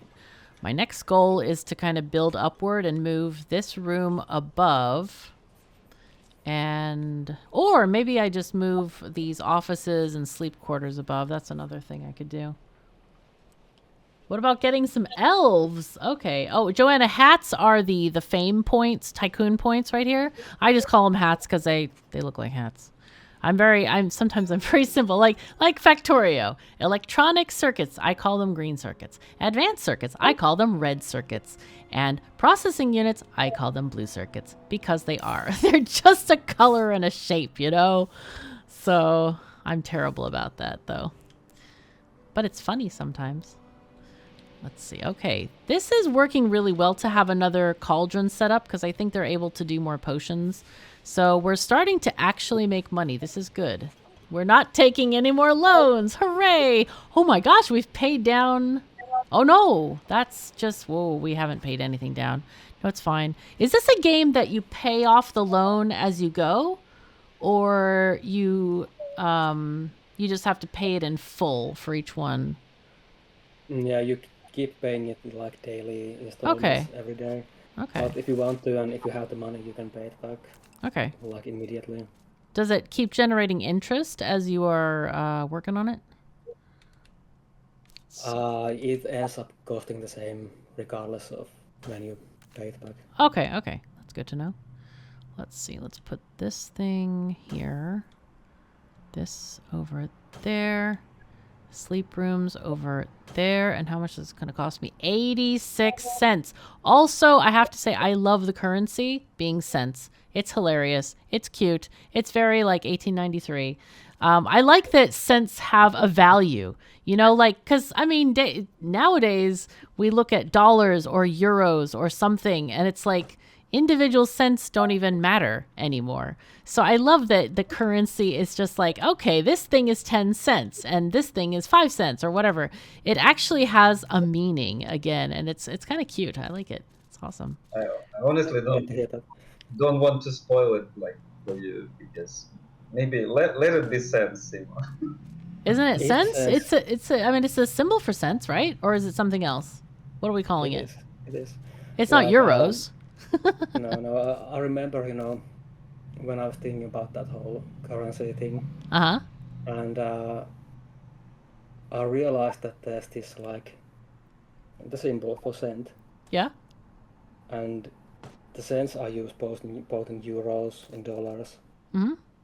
And also the C, it's just coin. Okay. Cool. So it has like multiple meanings. Ah, nice.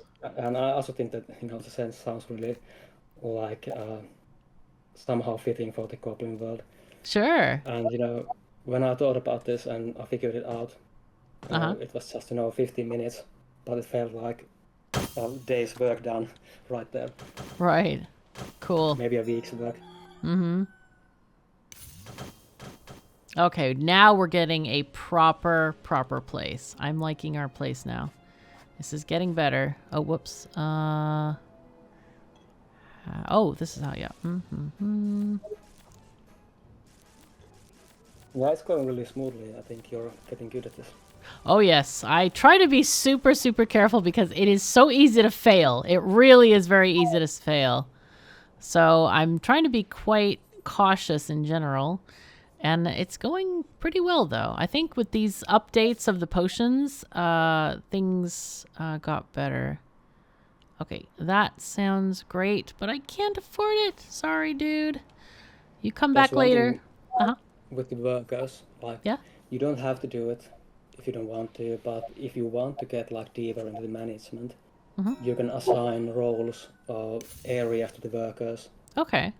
So like if you have a high value worker, let's say like the lead alchemist or something, and you don't want her, for example, working on the ingredient growing stuff. Oh yeah. And just you can and then if you open the like little arrow pointing down, the symbol. Oh right, you can just make her do alchemy stuff and not any of this other junk. Yeah, and you can restrict the areas of the house if you want to. You can just allow one room for her. Okay, cool. Wow. I wanted to do these 2 rooms. Can you choose 2 rooms or just some? Well, you can just click none to clear out everything. Oh, none? Oh! And then you can Okay, and I need her to research too. There we go. Yeah, and also add one of the bedrooms. Ah, yes, of course. That's a good idea. All right, there we go. Working like crazy. Wow. That's very cool. I didn't realize that. I thought that they couldn't really necessarily do other things. Let's see. So you're an operator. Can operators use kettles now? I thought alchemists had to do cookers. No, they can't. Only alchemists do. Okay. And what if he doesn't have any sales experience as a clerk? Can he still run the cash register? No, he can't. Okay, so only if they have a skill in that then. Yeah, for this particular broker, you can probably only switch off that. Right, okay. So he won't do deliveries in that case. But... Gotcha. All right. So, let's see. Let me get the gardener sorted. Okay. That's not the gardener. Did I mess up? I think I messed up. Okay. Gardener. You can actually switch between workers and that assignment menu. There are like upward and downward. Oh, right. Okay, cool. Very cool. Okay, yeah, so camera also centers on the actual worker whenever it's switching. Okay, that's cool. Yes, supply. Okay, gardener, I don't want you to be... Actually, he can do that. Sure. Greaser. I didn't realize a lot of these people had many options. Let's see. I don't want you to do any planting or other junk. And we do a none on you. Do these soul copies, do they have to rest? They do. They are basically like an exact photocopy of the original. Okay. Okay. Clerk, yeah, you... Oh, actually, the clerk, I don't want you doing this. Oh, no. Ah, okay. Okay, here's a question. So it wants you to accept the assignments. Is there a button to click to accept and still stay on this menu? Well, if you want to stay on the... If you want to, like, switch between workers, you can use the arrows and it'll ask you if you want to keep the changes. It asks you, but it feels like, oh, you didn't click a thing, so we're going to ask you. You know, it feels like that to me. Maybe that's the wrong impression. I don't know, but you know what I mean? So, all right. I think I'm good with this. This is very, very good. Yay. Now, we don't have enough money to buy a magic machine. Okay, I had a question about this. So we got the magic machine, I believe, right? We got the magic alchemy lab. Mm-hmm. Does this thing take a shorter amount of time or the same amount of time as a cooker? Or does it take a longer amount of time than a cooker? Because there's no like data in the game that I found like this takes 3 seconds to process or whatever, you know? Because I was wondering like this thing, it magically makes everything into a thing. And so I was wondering like how does that compare to the time between a cooker and a dryer and a slicer and all this kind of stuff? Well, I think the thing is that it depends on the recipe. So basically it does all the things that like a whole production line would do. Compressed into one. But how long it takes, it depends really on the recipe. So the thing emulates all the processes that are involved then? Yes. Okay, that makes sense. I like that. All right, cool. So it would take about the same amount of time as the individual machines then? Well, I think it's probably going to be faster in most cases. But of course it has some limitations. Right.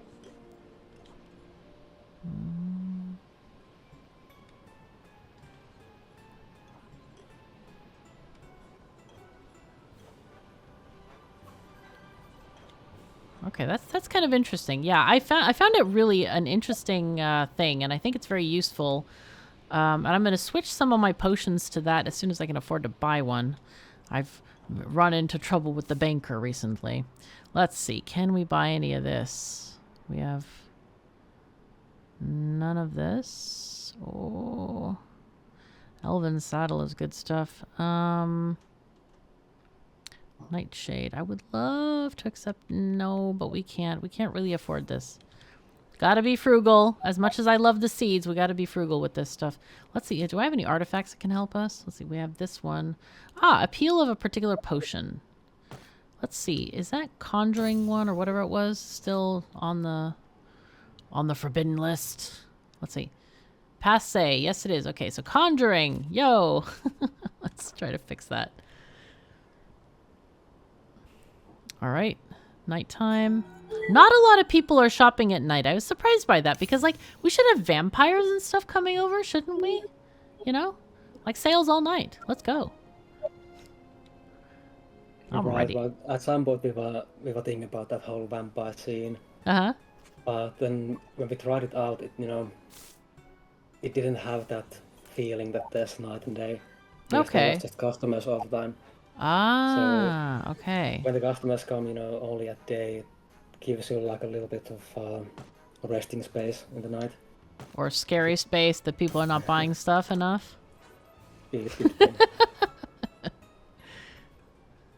I always get scared. It's like, okay, am I going to get out of the red tonight? Oh no, there's no more customers. Cry. More loans, more loans. By the way, check the pharmacy goal you have on the widget. On the right side of the screen, there's the... Oh, right, yeah. Okay, yeah, so we need to sell 4 different types of health potions. Okay, I need to do that, probably. That's a good idea.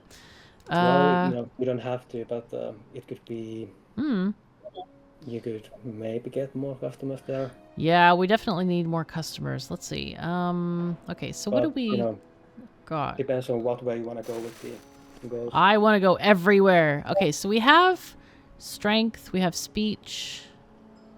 So we need some more red ones. So speed is fire and cat. Okay, so let's revert this. Get cat. Let's see what we need with the cat. And then fire. Aha. Okay, we don't have a lot of choice here. So speed does not want toxicity. So we want to get rid of this tox. Ugh. I guess we can cancel it out. Yeah, that's fine.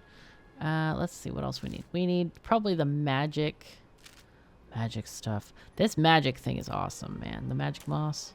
Dang.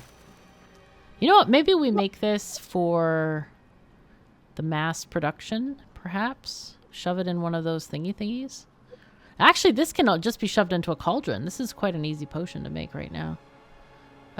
Should we leave it? Yeah, we can. It's 3.3. It's not too bad. Okay, so speed. Give it the color of lightning. Let's go. All right, can we find a good bottle for this? Lightning. So if you do it for mass production, so it currently seems overpriced for that. Yeah, true. That's true. Let's see. Speed. Bird? Bird is sort of speedy. Okay, we got, the appeal is only plus 12%. That's not great. Use the price even more. Oh, that's true. But, that's getting to be too little profit, I think. Cat, please refrain. You need to go. Excuse me. 9% or 6, 9 cents or 6 cents. That's, let's go with 9 cents, though, man. Cat, please refrain. Okay, where's my... There's an impurity the way I can see it. I know. So here we've got the magic Emma cat. There we go. She's walking across my screen and the tail is in my face. Come on, cat. Sweet. You can get of that impurity if you get back to the... Well, that's true. That is very true. I could do that. It's this... The only problem with the impurity is that I'd cut off the antitoxin. So if I did this, I'd have to cut this one as well.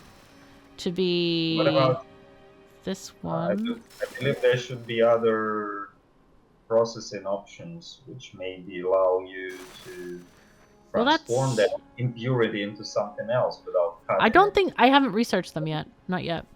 Okay, so that's the problem, yeah. So I'd have to... Well, that gives us a 3.2. Yeah, we could do this. Why not? It's fine.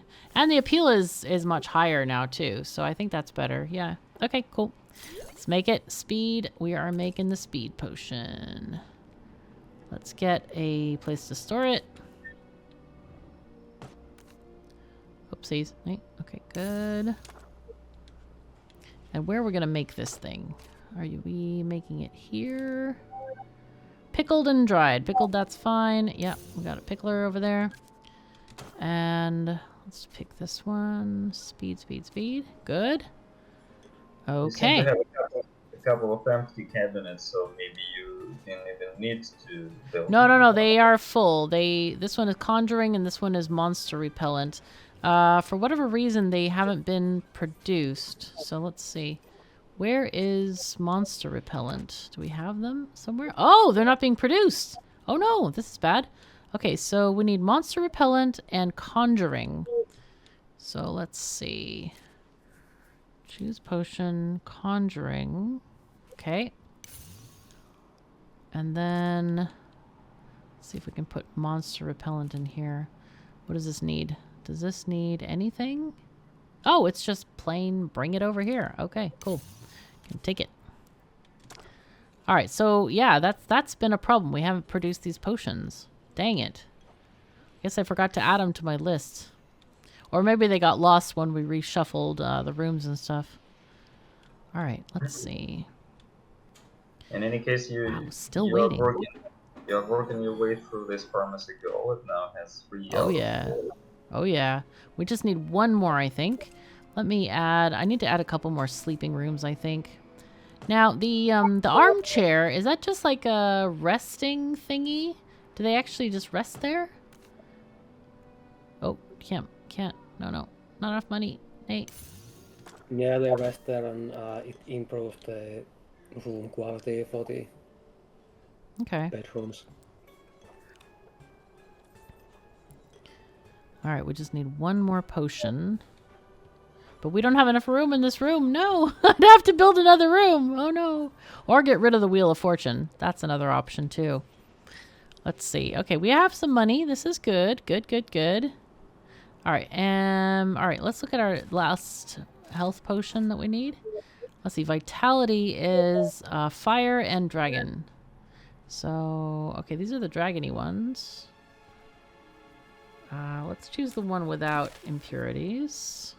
But it has toxicity, so that's kind of bad. So then we need fire. Fire gives us this. Okay, that's not great. Toxic is very bad. Did you know actually that from that recipe list, you can actually click on a recipe name? Yes, I know. I know you can do that, but I don't like doing that because it's... Well, maybe it could make your life easier. You could then adjust the basic recipe produced in that way. I've tried it, but I don't like that it kind of limits me. I kind of just prefer to see the ingredients all as they are, then kind of do it myself. But it is a handy tool. I'll do that with the next one, and I'll show people that they can do this. Let's see. What else do we want here? That's not good. No more options. Darn it. Well, let's take this one then.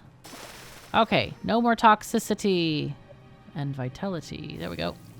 So with the ingredients, if you want to be like really methodical about it, you'll probably want to use like the same ingredients over and over again in the same process formats, because that like decreases the workload for the workers, and you don't need as many like machines. Oh, that's true. But then again, on the other end of that spectrum, you have like overloading one ingredient. Yeah, you have to have multiple seeds of that ingredient for sure. Okay, let's see. Vitality. Where do we want to do this one? This one is dried and crushed. Let's put this in here then. Vitality. But you got the Sorcery Superstore completed. Ooh, nice. Okay, let's see. That should give you a nice boost of customers. Oh, that's going to be great. Okay, I guess we'll just remove this for now and add another shelf. Shelf over here. No, nay, go away. Okay, this is one thing that I kind of wish was different.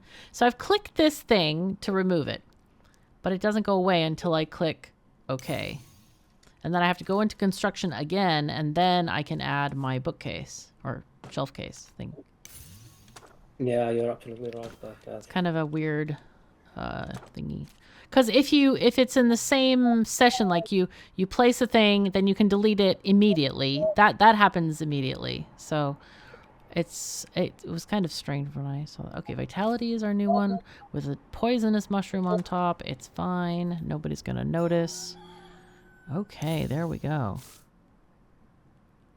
Ha! Dude, stop insulting me, lady. Go away. Okay. They don't like my conjuring potion. Sad times. Well, it doesn't matter. I don't care. So pharmacy, we should get that as soon as it's produced. Let's see. Was it here? Let's see. Vitality. There we go.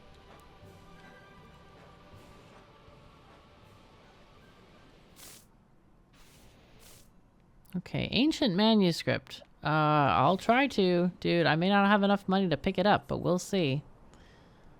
Alright, we may survive till tomorrow. Yep. Customers doing their things. Alright, we need to do some more research. I keep forgetting. You know, it's funny with the research, because there's a huge banner that comes up. This is done, but somehow I always miss it. I almost kind of wish for like the Factorio thing where it used to pop up the research screen like, you need to select new research kind of thing. Okay, let's see. We got this sorcery run crate. Yes, it's been a while since we've had people come to us for help and excitements. Oh, you know what? I don't know what they want. Can I get out of this? Yeah, there we go.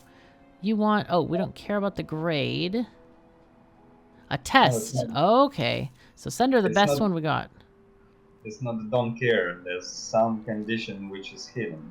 Right. Yeah. That's why I went and looked at it again. You should take chances here. So. Uh-huh. Oh, I would love the ingredients, but we're gonna get money because we need money desperately here. So what did you want again? Oh, the ancient manuscript, of course. Yep. Okay, so pharmacy, hopefully, come on, produce the thing, please, guy. Yes. Okay, please. Oh, what is this? Mist. I'm liking the mist. That's super cool. Advanced alchemy. There we go. Okay. This is very good. What else do we need? Not just a mist. So. It's not just a mist? Ooh. I'm afraid. Okay, don't be afraid. It'll be fine. All right. No. This ghostly mess. Okay. Fewer customers. Oh, this is scary. They will not enter the shop unless you have an exorcism potion. I ran into that a couple of times in my my other game, and I was like, why are there no customers? Help! The money is draining. But I think we have... Oh my god, conjuring again is passé. No! Okay, so exorcism, I will get... make sure that we have that. I think we have that already. Let's see, yeah, exorcism. You yeah. had one. Yeah, we have Yeah. All right, cool. Oh, I like that. Because I don't think we had these clouds before 1.0. Okay. Whoa, oh, whoa, whoa, whoa. What's happening here? Banish. Okay. So that's why you need these potions in stock. I see. Okay. When I click it, I did click it. What happens when It takes time now. One of the workers is going to fetch a potion and throw it in. This lady is very tired. Okay. Worker, hello? Fix this, please. You got lucky because, you know, the... Watch him. Like, now he's throwing it, and now the ghost is banished. Okay. All right. So you're safe for some time, at least. Okay. That's cool. Wow, that's fun. I like this. Well, not all the people find it, you know, to be fun. So unfortunately. Yeah, you got lucky because the ghost appeared in the bedrooms because, you know, who cares? Ah, right. Mm-hmm.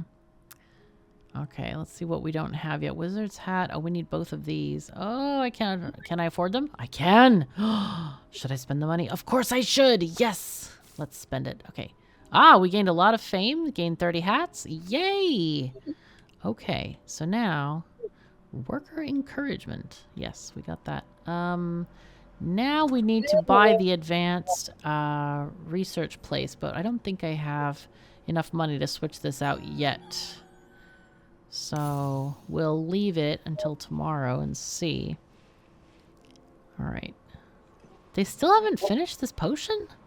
Jeez, come on, people. Do it. Do the thing. I know we have Pluteus mushrooms being grown somewhere. Okay, finally you've achieved some progress on this. Yeah. Goals. There we go. We didn't get any money. Do you have the exorcism potion on any cabinet? Because I mean, that potion will sell as you know. I have. Yep. It's hot right now. So yeah, we have it right here. We got 23 in stock. Okay, good. Oh, we got random artifact. Let's check out what that is. Let's see. The cursed doll. Ooh, all right. We already have one of those, but I'll put a second one in there because they clearly need more. Yes. Okay, here. Let's move. Nay? Stop that. You go here. Oh, it has to be in a marketing office? Before you could put bookshelves in the alchemy or the, alchemy office as well. Okay. Let's see. Cursed doll. Here. You can go there. We can have all the dolls. You can have a doll collection. I probably should get this. Does this cost money? It mostly costs hats. No, it generates hats. That one. The check the books one? That's free and you can use like, I think, every 2 days or something. Yeah. Okay, I just didn't know if it costs any money.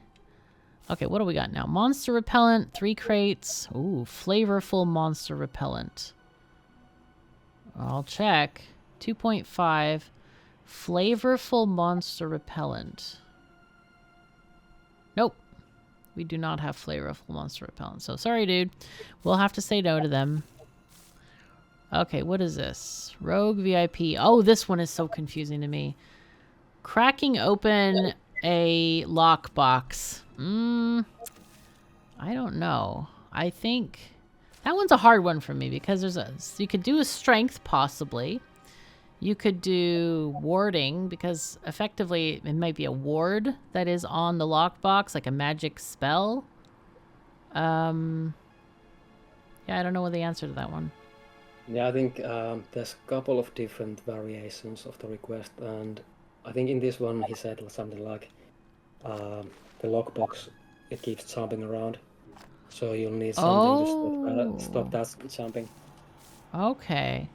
Yeah, keeps jumping around. So we want to do a slow, maybe? Yeah. Okay, I see. Okay, so I was thinking about it in the wrong way. I got it. I got you now. Do we have slow potions? I don't think we do. Let's see. No, you don't. From that list, it was clear. That nope. there's no You're right. Okay, so let's use the auto thingy. So slow is here. We can click it, as you say, and we get these ingredients. The thing is though, I always check this one to... Oh, you can actually see here in the water, sort of. Okay. What it has. Also a new change for 1.0. That is nice because I would always go back and fix it and, you know, go back and thing. So that's okay. Antidote. So we don't want an antidote. We actually want it toxic. Okay, that's actually a good start for this. That's not too bad. All right. What else can we do here? We have an impurity, so that needs to be more. We want some magic thingies. Oopsies. No. Wait. So you researched something. Was it related to the alchemy? Yeah, I got the advanced alchemy thingy. Oh, I didn't. I don't know if I got the machines though. I have to check the machines. I don't think I got to them yet though. Hi, Cat. Okay, so what do we want here? Toxic and toxic plus. Cat, please refrain. Go away. We do need to cut this one because we don't want the impurity there because that's messing us up. Okay, and then here, always confuses me. Okay, toxic. Let's go. Oh my god, I was just thinking about this to have 2 toxic on the same thingy. Yay! I'll take it. Go poison ivy. Nice. Excellent. Oh, 4.3 as well. Okay, slow. And what color is slow? I don't know. White? I don't know what color slow is. It's hard to say. Oh. Green? Okay. Make it green. Blue, I'd say. Blue? Okay. Blue is also working. In different games, it's kind of different colors. We'll do like leaf for like entangling roots or something, you know? Or grabbing hands. Oh, that's always a good one. Okay, plus 49%. That's pretty high appeal. That's pretty nice. Okay, we definitely need to... oh yeah, we need a cabinet. Oh god, we need another room for another cabinet. Okay, slow. What processes does it need again? It needs pickled and crushed. Perfect for this cauldron. Excellent. Wait, did it take? Or did it not take? No, it didn't. Ah, shoot. I forgot to click the check mark. Alright. That's probably why the other ones didn't work. Slow, go up top. Alright. So, I'm going to build another room over here. Let's build another chamber. With money I don't have. It's fine. It'll be fine. There's a question about more options for resting in the game. And actually, I think we have more stuff than just bunk houses. Simo probably remembers them much better. Yeah, later you can research all kinds of interesting options like the astrovision and the flyophone. Oh. It's like, I don't know, mysterious goblin. Okay. Things. I didn't realize that those were options. I thought they were just like decorations for the room, rather than like actual resting options. There are also some that music involved. Even the carbon jar, right? It's also researchable, so they would play it. I don't remember if they get the sound attached to it. Probably something. Yeah, it's one of those things that, you know, we had so much fun doing those little details. Nice. But then, I don't know, in the end, you know, will anyone notice them? Oh, of course they do. People notice all kinds of stuff. Absolutely.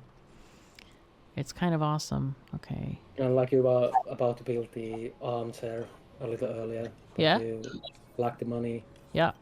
I can put it in now. Also, I have to say, I really love all of like the little, like the variations. Those are so fun. I love this wolf head chair. That's fantastic. Let's put that in here. That's a good choice because if you look closely to the like little guy. Yeah. Oh, there's a little doggo over there, or maybe it's a cat. I don't know. It's actually the dog of our. It's like the childhood dog of our graphic artist. Aww. And she wanted to like. That's so nice. It's a little memory for her. Oh, that's so great. Wow. I love it. That is awesome. I have so many hats. Is there still the cat in the cash register? Yeah, one of the cash registers has a cat. Okay. Let's see if we can... I think it's that on the left. Should have it. I mean, let's see if you don't need to see it in here. You don't even. You probably can't see it there. No, you can't see it there. No. In the shop, if you leave from this. This one has the cat. Yeah. This one? One more back. Oh. Ah. Okay, there we go. This one? Yeah, this one. Like it's it's in a basket. Yeah. Oh, how cute. Aw. That's sweet. Actually, it's dozing. Yeah. Sometimes she'll wake up and look at the customers like real angry. That's cool. Okay, let's see. I want to add. Let's add that new brain zone thing. Not a marketing desk. This one. Aha, advanced research lab. Yes, we want this somewhere. Okay. Okay. Do I need this? Probably. Oh, arcane recipe creation. Oh yes, we would definitely want that.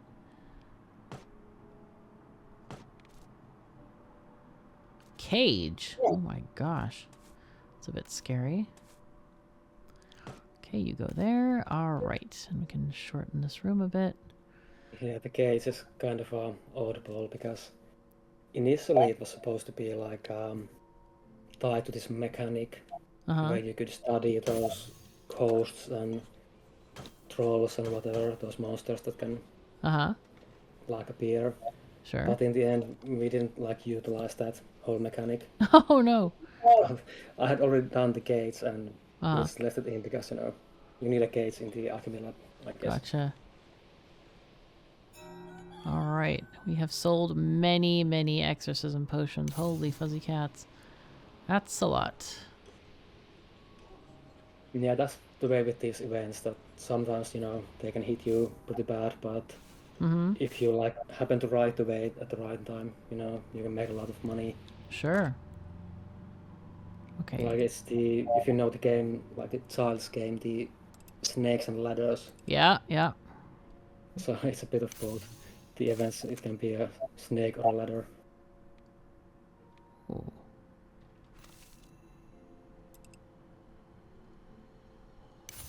Okay, there we go. We're finally able to...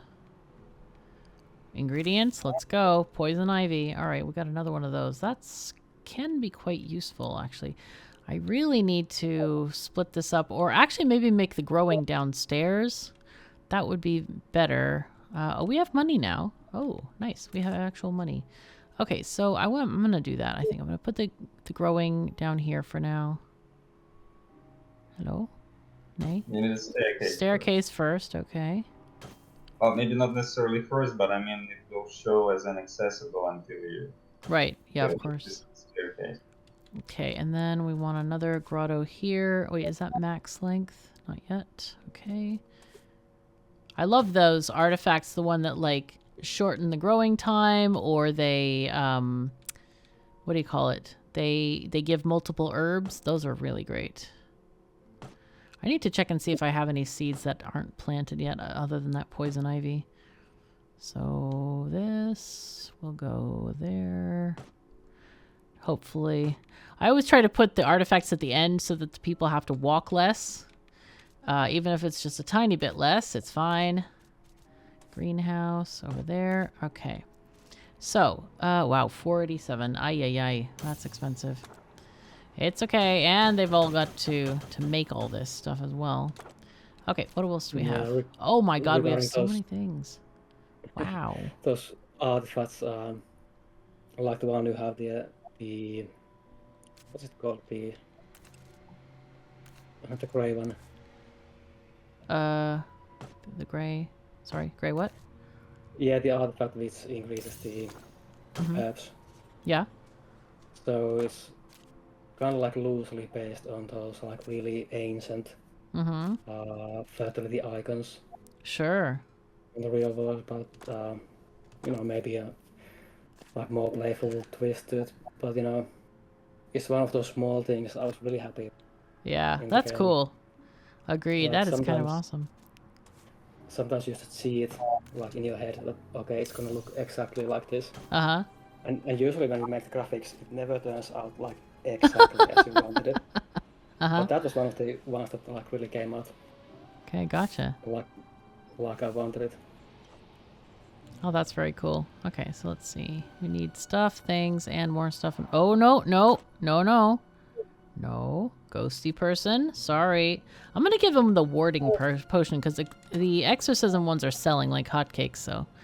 Can we please get this person? No, we can't get 3 exorcisms. Okay, fine. I'll just send them my sad condolences. Okay. Monster repellent. Shoot. Let's see. Is this one selling monster repellent? No. This one is doing it. You make this thing for this guy, please. Come on.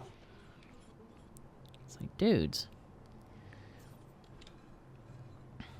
Okay, 3 large departments. Okay. It doesn't tell me what a large department is. I think it does. You have at the top those segments like health, sorcery, and provisions. Like here? And if you click on it, as far as I remember, it tells you somewhere. Yeah, in like at Grand the top department. Okay, I see. So it's stock at least 5 potions for royal department. Okay, gotcha. Okay, yeah, that makes sense.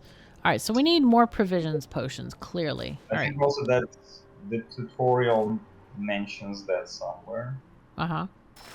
Okay, yeah, I might not have seen that. Okay, what do we got here? This one. Okay, we want toxicity. We don't care if it's delicious, but we gotta get rid of those impure things. The impurity is not great. But now we have our wonderful new poison ivy. Hooray! Okay, go here. I need to research those new machines, though. Those are needed. Let's see. Magic moss, let's go. 36%. That's actually pretty decent. I think we stay with this for now. Oh, no, we could add a Pluteus thing to get some toxicity in here. Oh, we don't need it, actually, right? Yeah, we do. We need one more toxicity. Perfect. Aha. All right. Excellent. So, weakness. I don't know what color it's supposed to be. Black, maybe? I don't know. Or maybe blue again? Weak. It's funny because, like, in different games, I play different games and it's like, wait, weakness is definitely this color. But then I don't want all the shelves to be exactly the same, like all the same colors and stuff. So I want to use a variety of stuff. Okay, there we go. Let's get this. Now, we definitely need to research now that we got our new advanced researchy thing. So, so here we have the different machines, the extractor. But we need to research. Oh, we forgot to research these things. Now, that's something I never could figure out, was the ancillary machines. Are they worth it? Because when I look at them, they would prevent me from using the little conveyor belts between machines. So I kind of like, well, you know, is it worth it? You know? Mystery object, okay. It's situational, I suppose.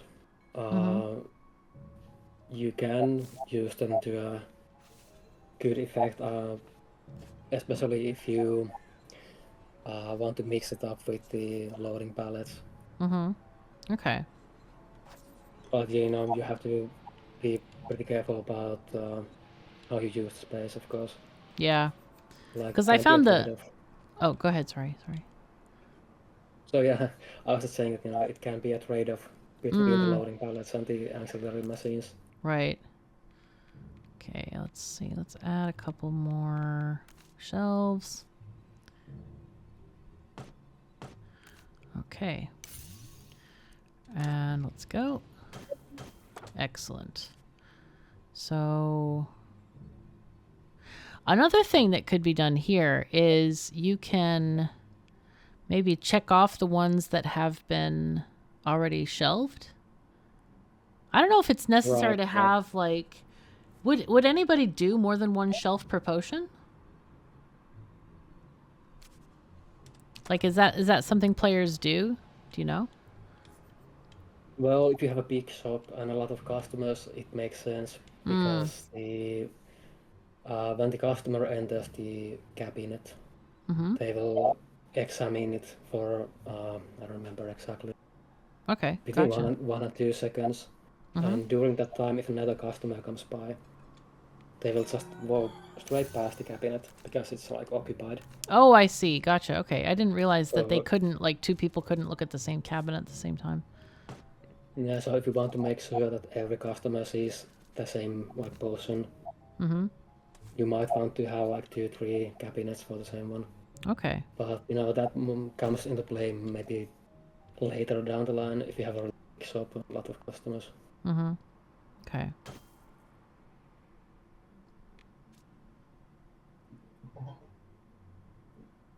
I just noticed that this has a grid behind it so I can find out how many tiles it is. That's cool. I don't think I noticed that before. Pretty neat. Okay, so that's happening. Medium provisions department. Oh, no. Ghosty, go away. Shoo. Okay, so did we add... We added the slow and the weakness, and then we need the other provisions thingy. Let's see. Let's go back here. Provisions. And skeleton repellent. Okay.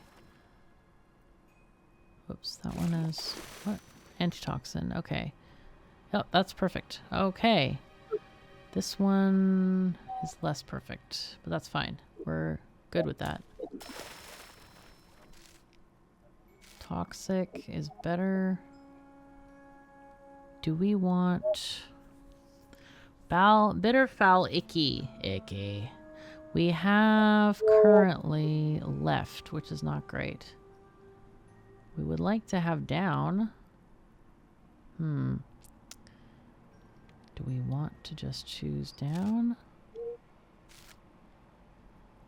That's naughty, man. That is really naughty. Let's see. No ghosties possible. Let's see. I hate chopping off stimulants. I guess I could use this one. It's the same as not having any of those. There was the Stinghorn. It has bows down and left. Well, actually, is left something you... Stinghorn. No, it's down and... Yeah, down and left, but it needs to be down and right. I need more right, because it wants to be unsavory, icky, bitter, foul. So we don't want to go towards sweet. We already have a sweet, actually. We need to go to the right. Let's see if I can find... What do we got here? Oh, poison ivy. I'll take the whole thing. I suppose you might want to cut off that lower part on the bone ingredient. Because it anyway has that impurity. Does it still have Yeah, that's true. You're right. We can just take that off. That's a lot easier. There. Yeah, that works. But and this one, we can cut off the half as well. Yeah, keep the left one. But it only gave us 1 appeal on that one. That's funny. That's really strange. Why does this give us... This is minus 10% for impure. And now it's... I must have lost something somewhere else here. Let's see, what else is it? Foul toxic. Oh, all right. We needed the toxic. I thought one of these is grayed out, so I thought, oh, okay, it's not needing that. Anyway, I think this is good enough. Yeah, there we go. Skeleton repellent. All right. Let's go with maybe yellow for this. Sure. Actually, that's a good.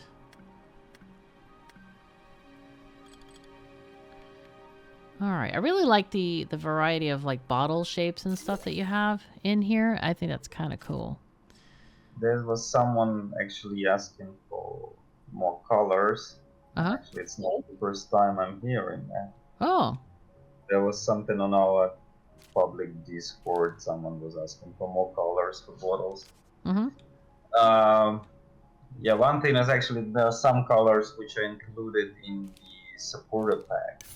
So if you don't have that, right, you might consider actually buying that bundle with the supporter pack or supporter pack is like on top of the base game. Right.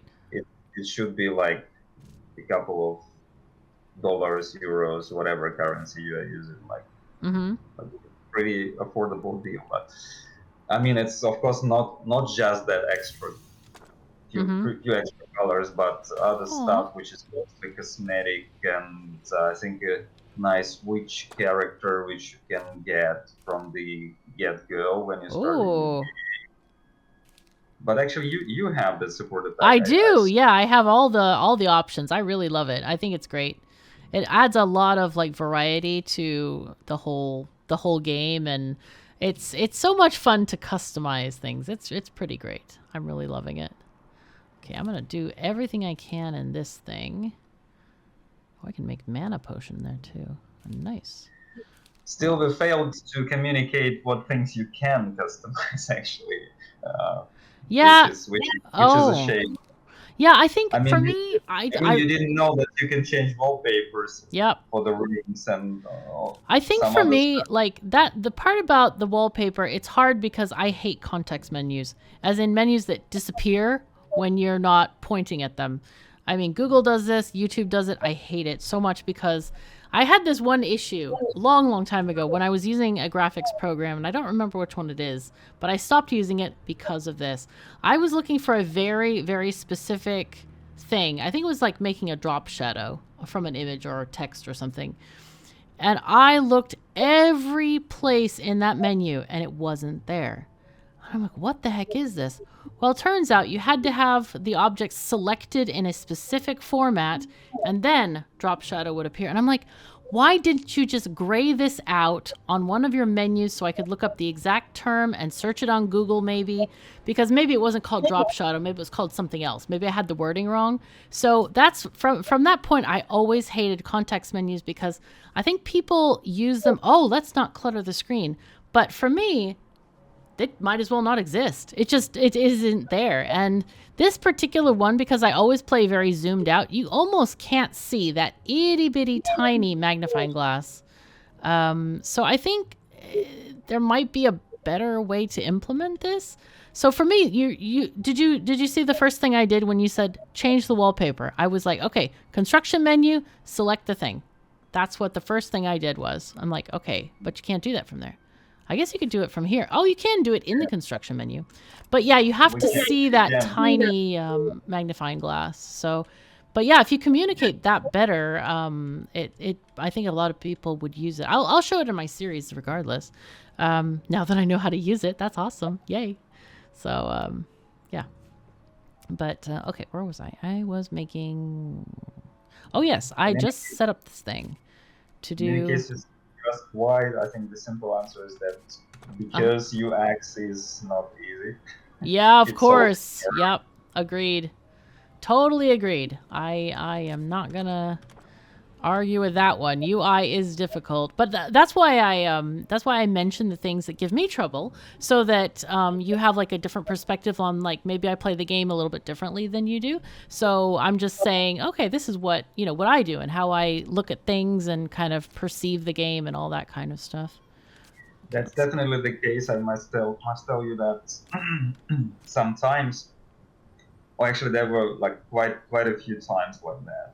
Mm-hmm. We were surprised to hear about some weird kind of an issue some players had, and we couldn't understand how that could happen until we realized that actually players were doing something with the game we never tended to do ourselves. We use some, I don't know, different way of handling things in the game. Yeah. Of course, there's always this developer bias, sort of, because you know this game so well, and you know from the ground up you've learned it, and you just avoid certain steps just because you know that you don't need that. But players, when they pick up this game, they might not know that, and they tried real weird things, and they got weird issues because of that. And that's how we learn sometimes about those things. And it's gotcha. Kind of pretty surprising, honestly. Yeah, that makes sense. Yeah, it surprises me how different people play games. It's kind of cool to see how people can be creative and play the same game completely different ways. Monster repellent 3. Wait, can we make that? Delicious. No, they want delicious monster repellent. Shouldn't it be undelicious? Like, monster repellent is... Are the monsters gonna drink stuff to repel them even though it's delicious? I don't know.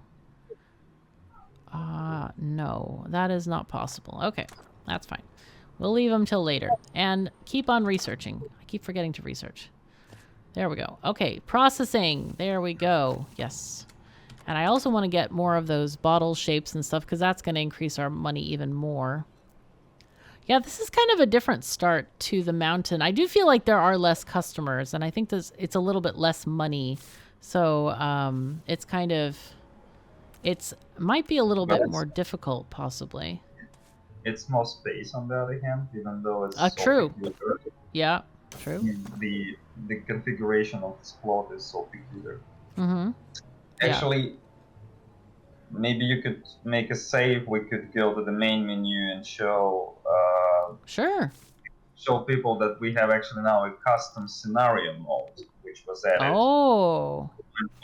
And there you can actually set your game up the way you want. So cool. You can make it harder on one, sides, and easier on some other. Sure. Like okay. There's this custom, you can choose the preferred location and also the type of the plot. Wow. So the mountains probably is also similar, like it's wide but low. And then all those things, like you can fine-tune, up to your liking. Wow, yeah, this is kind of cool. Wow. Nice. I like it. Regular, premium, so maybe bulk. Next time you could try to do something like somewhat unusual and see how it works for you. Sure. That seems really cool. I like that. That's awesome. Is there something about this custom mode which maybe is worth mentioning on top of what I just said?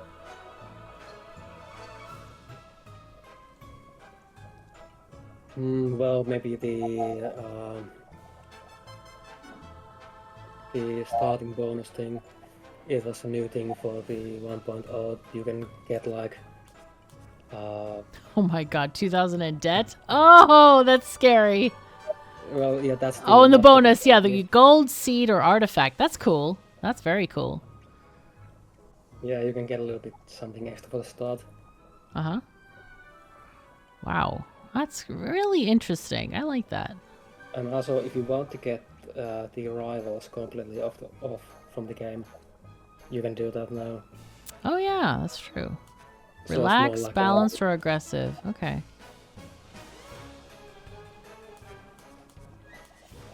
That's really neat. Yeah, that's one of the highlights, I think, for the 1.0 release. And of course, there are things which are really hard to, showcase as part of this stream because we would need to reach the late game to see some of these, story events which, conclude this whole story of these shopkeepers ascent as a royal potion house. Right. But let's see, those final events, they were not available up until 1.0, and now you can actually get the final piece in place, and the story culminates with it. Probably this game is not about the story, but still, I think it should be interesting for many players to be able to complete that. Yeah, for sure. More than Ravels. What else should we mention, Simo, in relation to this 1.0 update? From the top of my head, I don't remember. So we have, oh, whoops. No, go away, menu.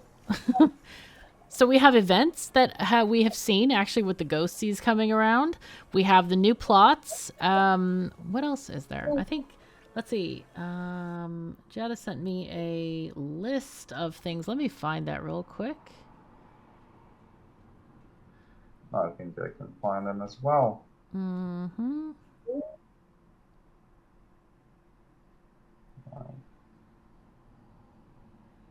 That's almost funny. Oh my gosh! Developers don't remember what are the highlights. Yeah. Oh my goodness. But honestly, that's been a long day. Maybe. Actually, I'm trying to get closer to wrapping it up for us. Sure. Well, let's just. Oh, here I found it. I found the notes from Jetta. She says, okay, dynamic events and random occurrences, from pesky skeleton invasions to potion-selling frenzies. You'll face it all. Plus, faction-specific events and... sorry, I moved the thingy. And a fully fledged carnival. Bring more chaos, fun, and profit opportunities than ever before. Then we have new starting areas. We already talked about that. Expanded construction. I noticed that there's a thing in the menu where you can, in the research where you can expand the width of the rooms, I believe, to make huge ones. Let's see. And then we have day-night cycle. Your customers' behavior changes. To be honest, that sounds like a recap of the whole early access period. So some of the most influential updates. But specifically for 1.0, I already mentioned this final story events, but also I already mentioned the tutorial. It was completely overhauled. Gotcha. There's one small issue some players are experiencing with this main tutorial sequence right now, but we're gonna fix it. We're still not sure if actually it occurs for everyone or just in some specific cases.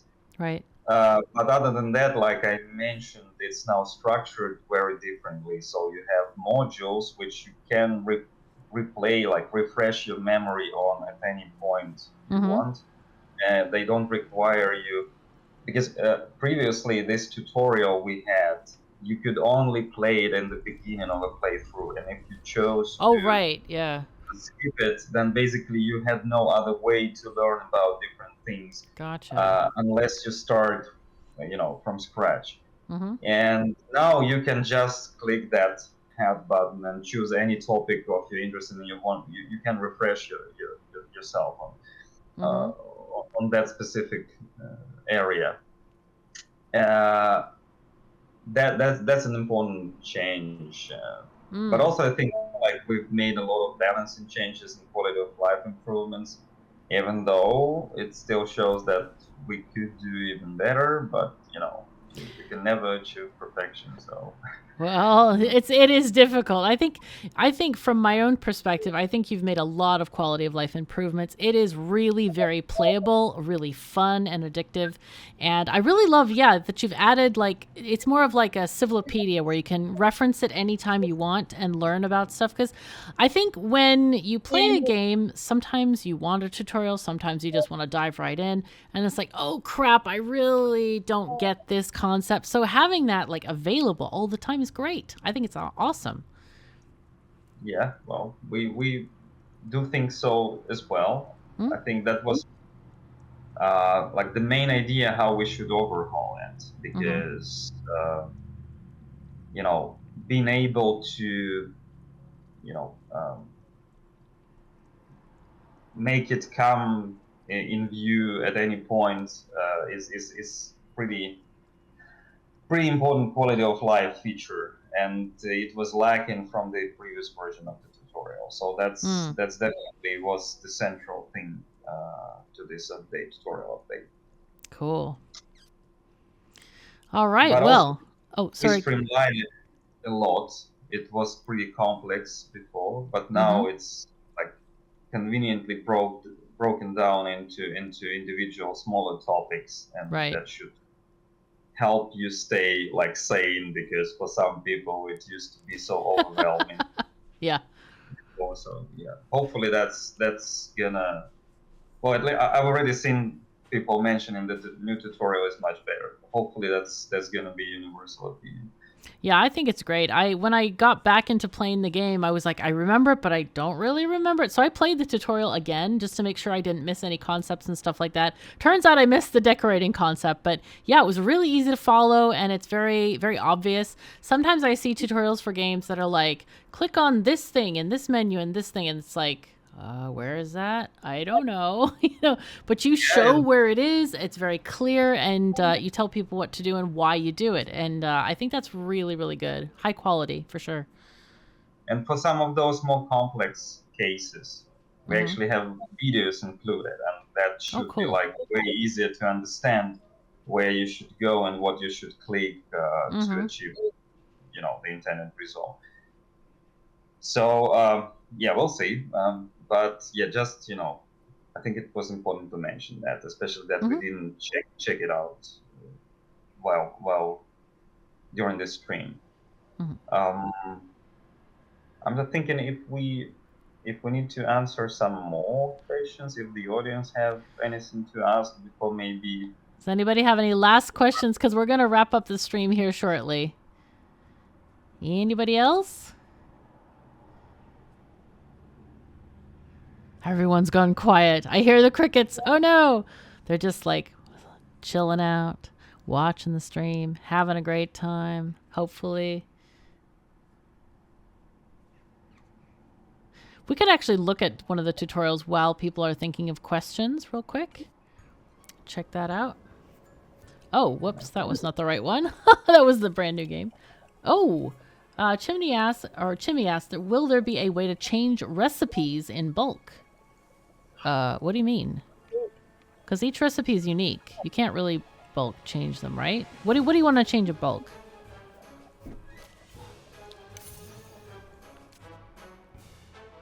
Yeah, I'm not sure what it's about exactly. I agree with you that So let's see. Managing worker mood. Okay, this I probably should have done. I didn't do that one. Oh, like tiny. Oh, this is cool. Workers' mood changes over time and impacts their stamina, speed, and learning. Happy workers excel. Unhappy ones lag or might even refuse to work. Monitor mood levels from the workers pop-up. Okay, cool. So it's showing us how to get there. We click on a person. Oh, it's nice. Oh, this is great. Yeah, I like this video. It shows everything. Okay. And even if you don't like videos for some reason, you have this option to sort of minimize it. There are buttons on top of it. Oh yeah. Okay, that's making it You can bigger. change Different the size. size. Okay, and here's the minimizing. Yeah. Okay, and then mood changes. Hover over the room. Okay, very cool. Room pop-up. There it is with the decor. Gotcha. Okay, so Chimmy says change to a new, better bottle. So you want the same ingredients, but just researched a new bottle, and that's the only change I would want to make to all recipes. I think you might be... Like we showed it earlier during this stream, so you just need to open that recipe from the ledger in the alchemy view, and then skip through this recipe creation to the container part, and then change whatever options you want to change and save it, and it's gonna be saved as a new product, and you would need to probably change its name. So that's what it takes to do that exactly. So there's no bulk version of that. I don't know if you can actually do a bulk version, because like all my bottles are completely different. I don't think I could even do it in bulk. That wouldn't make sense in my universe. And also, I think you might be the only person, Chimmy, that doesn't make any changes to their recipes, because every time I go into the potion screen, I either have the ability to add more ingredients or something. So I always change the recipe and the bottle every time. But we all play the game differently, so... I think I understand the idea. Maybe it's just me, but I don't find it like intuitive in a way. Because like I agree with you, like every recipe is sort of unique, and I can see myself like having the very same container for all my products, even though they're different products, right? That somehow doesn't go with the initial design we put in this game. Well, at least that's how I see it. Maybe, of course, other people can see it differently. I don't think we've ever thought about this kind of possibility that someone could want to do it this way. I don't know, maybe Simo has anything to comment on that, but that's at least how I see it. Right. Yeah, I can see in some situations you might want to do it, when you unlock, let's say, the glass bottles and you just want to switch everything over. Yeah, I can see it maybe in some situations. But yeah, unfortunately not possible, at least at the moment. Let's see. Wow.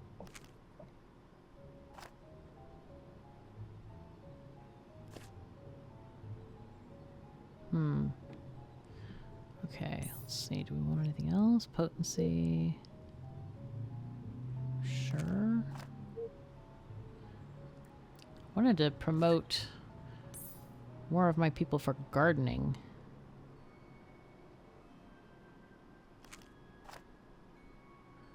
Let's see. I don't really have...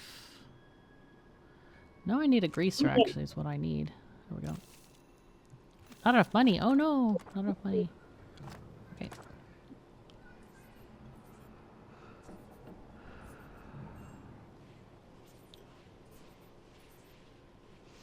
Yeah, I think I've had a similar thought, maybe to be like, oh, we got new bottles. Let's just put everything in new bottles.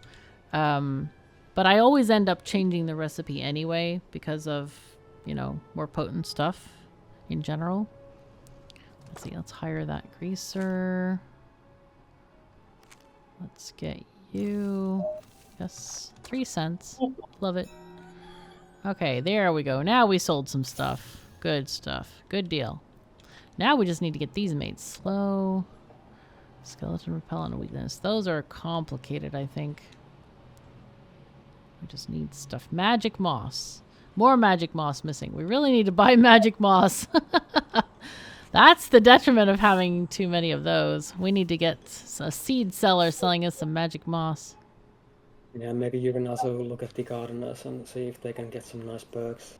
Yeah, yeah, I was just upgrading the gardener. Let's see. Let's see, gardeners. Yeah, I think the gardeners are pretty, like promoting them is pretty inexpensive, so it's a good deal usually. Okay.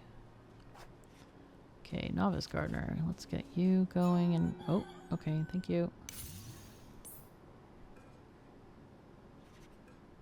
Okay, that's good. Oh, more. Okay. No! Ah! Okay, it's fine. Oh, extra barrels of shrooms. Let's go.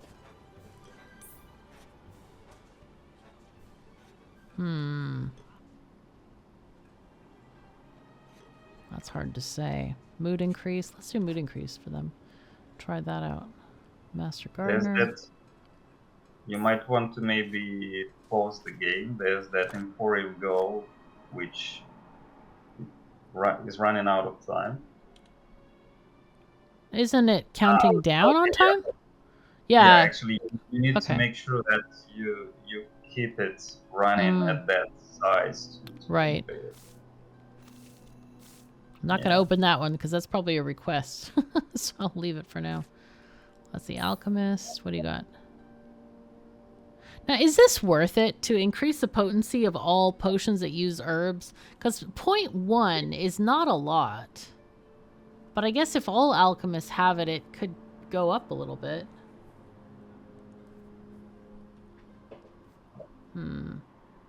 Yeah, a lot of those alchemist perks, they add up. And you know, just getting one of them doesn't do a whole lot. But if you get like... Yeah, 3, several 4 alchemists and level them all up, it's actually super powerful. Wow, yeah, of course, that makes sense. That's the question. How many days will we get? I suppose to like the worker list refreshes. How often does that happen? I suppose it's every day, and 6 a.m. is the start of the day. So it's when you get that daily report. It's the way, at least as far as I remember, it's the same time when the worker list refreshes. Yeah, that's right. I found something interesting just now. So we have the duplicate Lucy, and here's Lucy at the bottom with all these skills, and here's duplicate Lucy. Do I have to recreate the duplicate? Or shouldn't it automatically take all her skills? Well, you know, it's a photocopy, so, you know, it's frozen in time at the moment you duplicate. So I have to dismiss them or something? Well, you can just click the soul mirror and take another one if you want to. Okay, that's a bit unclear, I have to say, because I thought that they kept all of the skills and, you know, like, improved over time. Yeah, true. I think it was on our list, but, you know, fell through the cracks at some point. Gotcha, all right. But on the other hand, it might be rather a feature than, you know, a bug. In a way, because okay, yeah. It makes you pay more attention to that. Because if you just do it once and then forget it completely, it's probably less interesting that way. Really? I feel like it's set it and forget it, and I'm already promoting the alchemist, and I don't feel like it's kind of like busy work to have to, okay, soul mirror, we got level up, let's do it again. It feels more like it doesn't feel like good. I think it's not great. But I think we have the title line for the video there, like, it's not a bug, it's a feature. Yeah. Well, it's at least to an extent disputable, I feel like. Yeah, of course. I can see your point.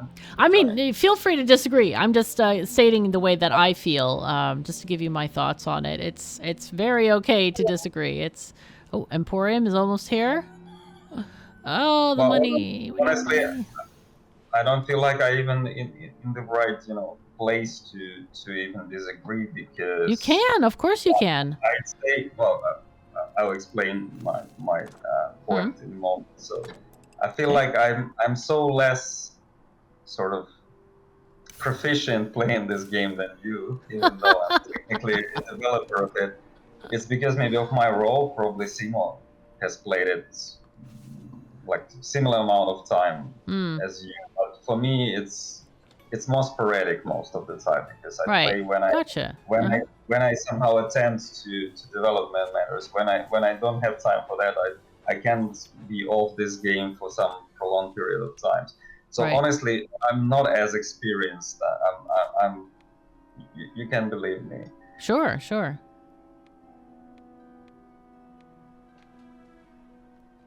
Oh, glass manufacturing. Let's go.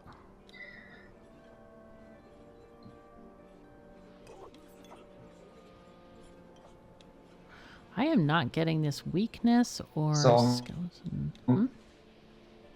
The point you probably,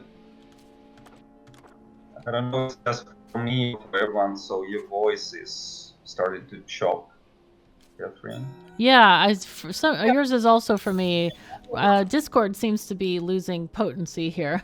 So, shall we wrap up the stream then? Are you happy to do that? Are we good? I think it's a good excuse. It's a good excuse, definitely. Yes.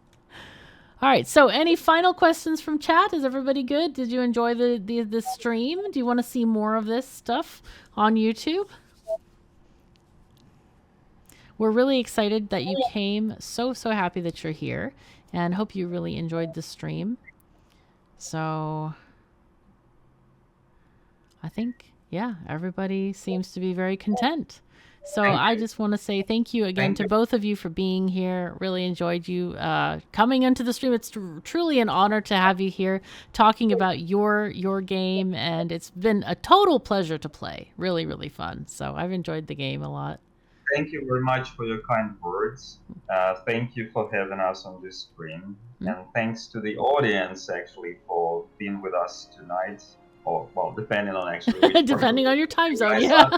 For someone it's tonight, for someone it's this morning. I don't know, maybe middle of the night. In any case, thank you very much. I also do hope that you guys enjoyed it and you learned something about this game and you found it interesting, and maybe if you still don't have it, you might consider get it now. It is fun. Just wanted to add that even though it's the final content update, we still gonna of course provide necessary maintenance support on the technical side. So we already have some issues now to fix because they got revealed kind of after the release, as always happens. As always, yeah. So we committed to fixing everything if something comes around. But we feel like this game now is close to a final product as we can possibly get it, with time and resources we have in hand. So hopefully you enjoy the stream and you will enjoy the game once you try it, or if you're already playing it, go check out the final update and let us know what you think about it. So you can use Steam forums or maybe public Discord, Daedalic's Discord for that, whichever channel works for you. And thank you, Catherine, again. It was a pleasure actually doing this. I'm so glad you had a nice time, and I'm so glad that you were here. My pleasure to host you here, and I hope we can do it again at some point in the future. That would be awesome. Maybe if you come up with a DLC or something, or add some other features to the game, it would be really cool to have another stream with you. And that is all we have for you today, everyone. Thank you so very much for being here. Take care of yourselves and each other, and we'll see you soon. Bye-bye.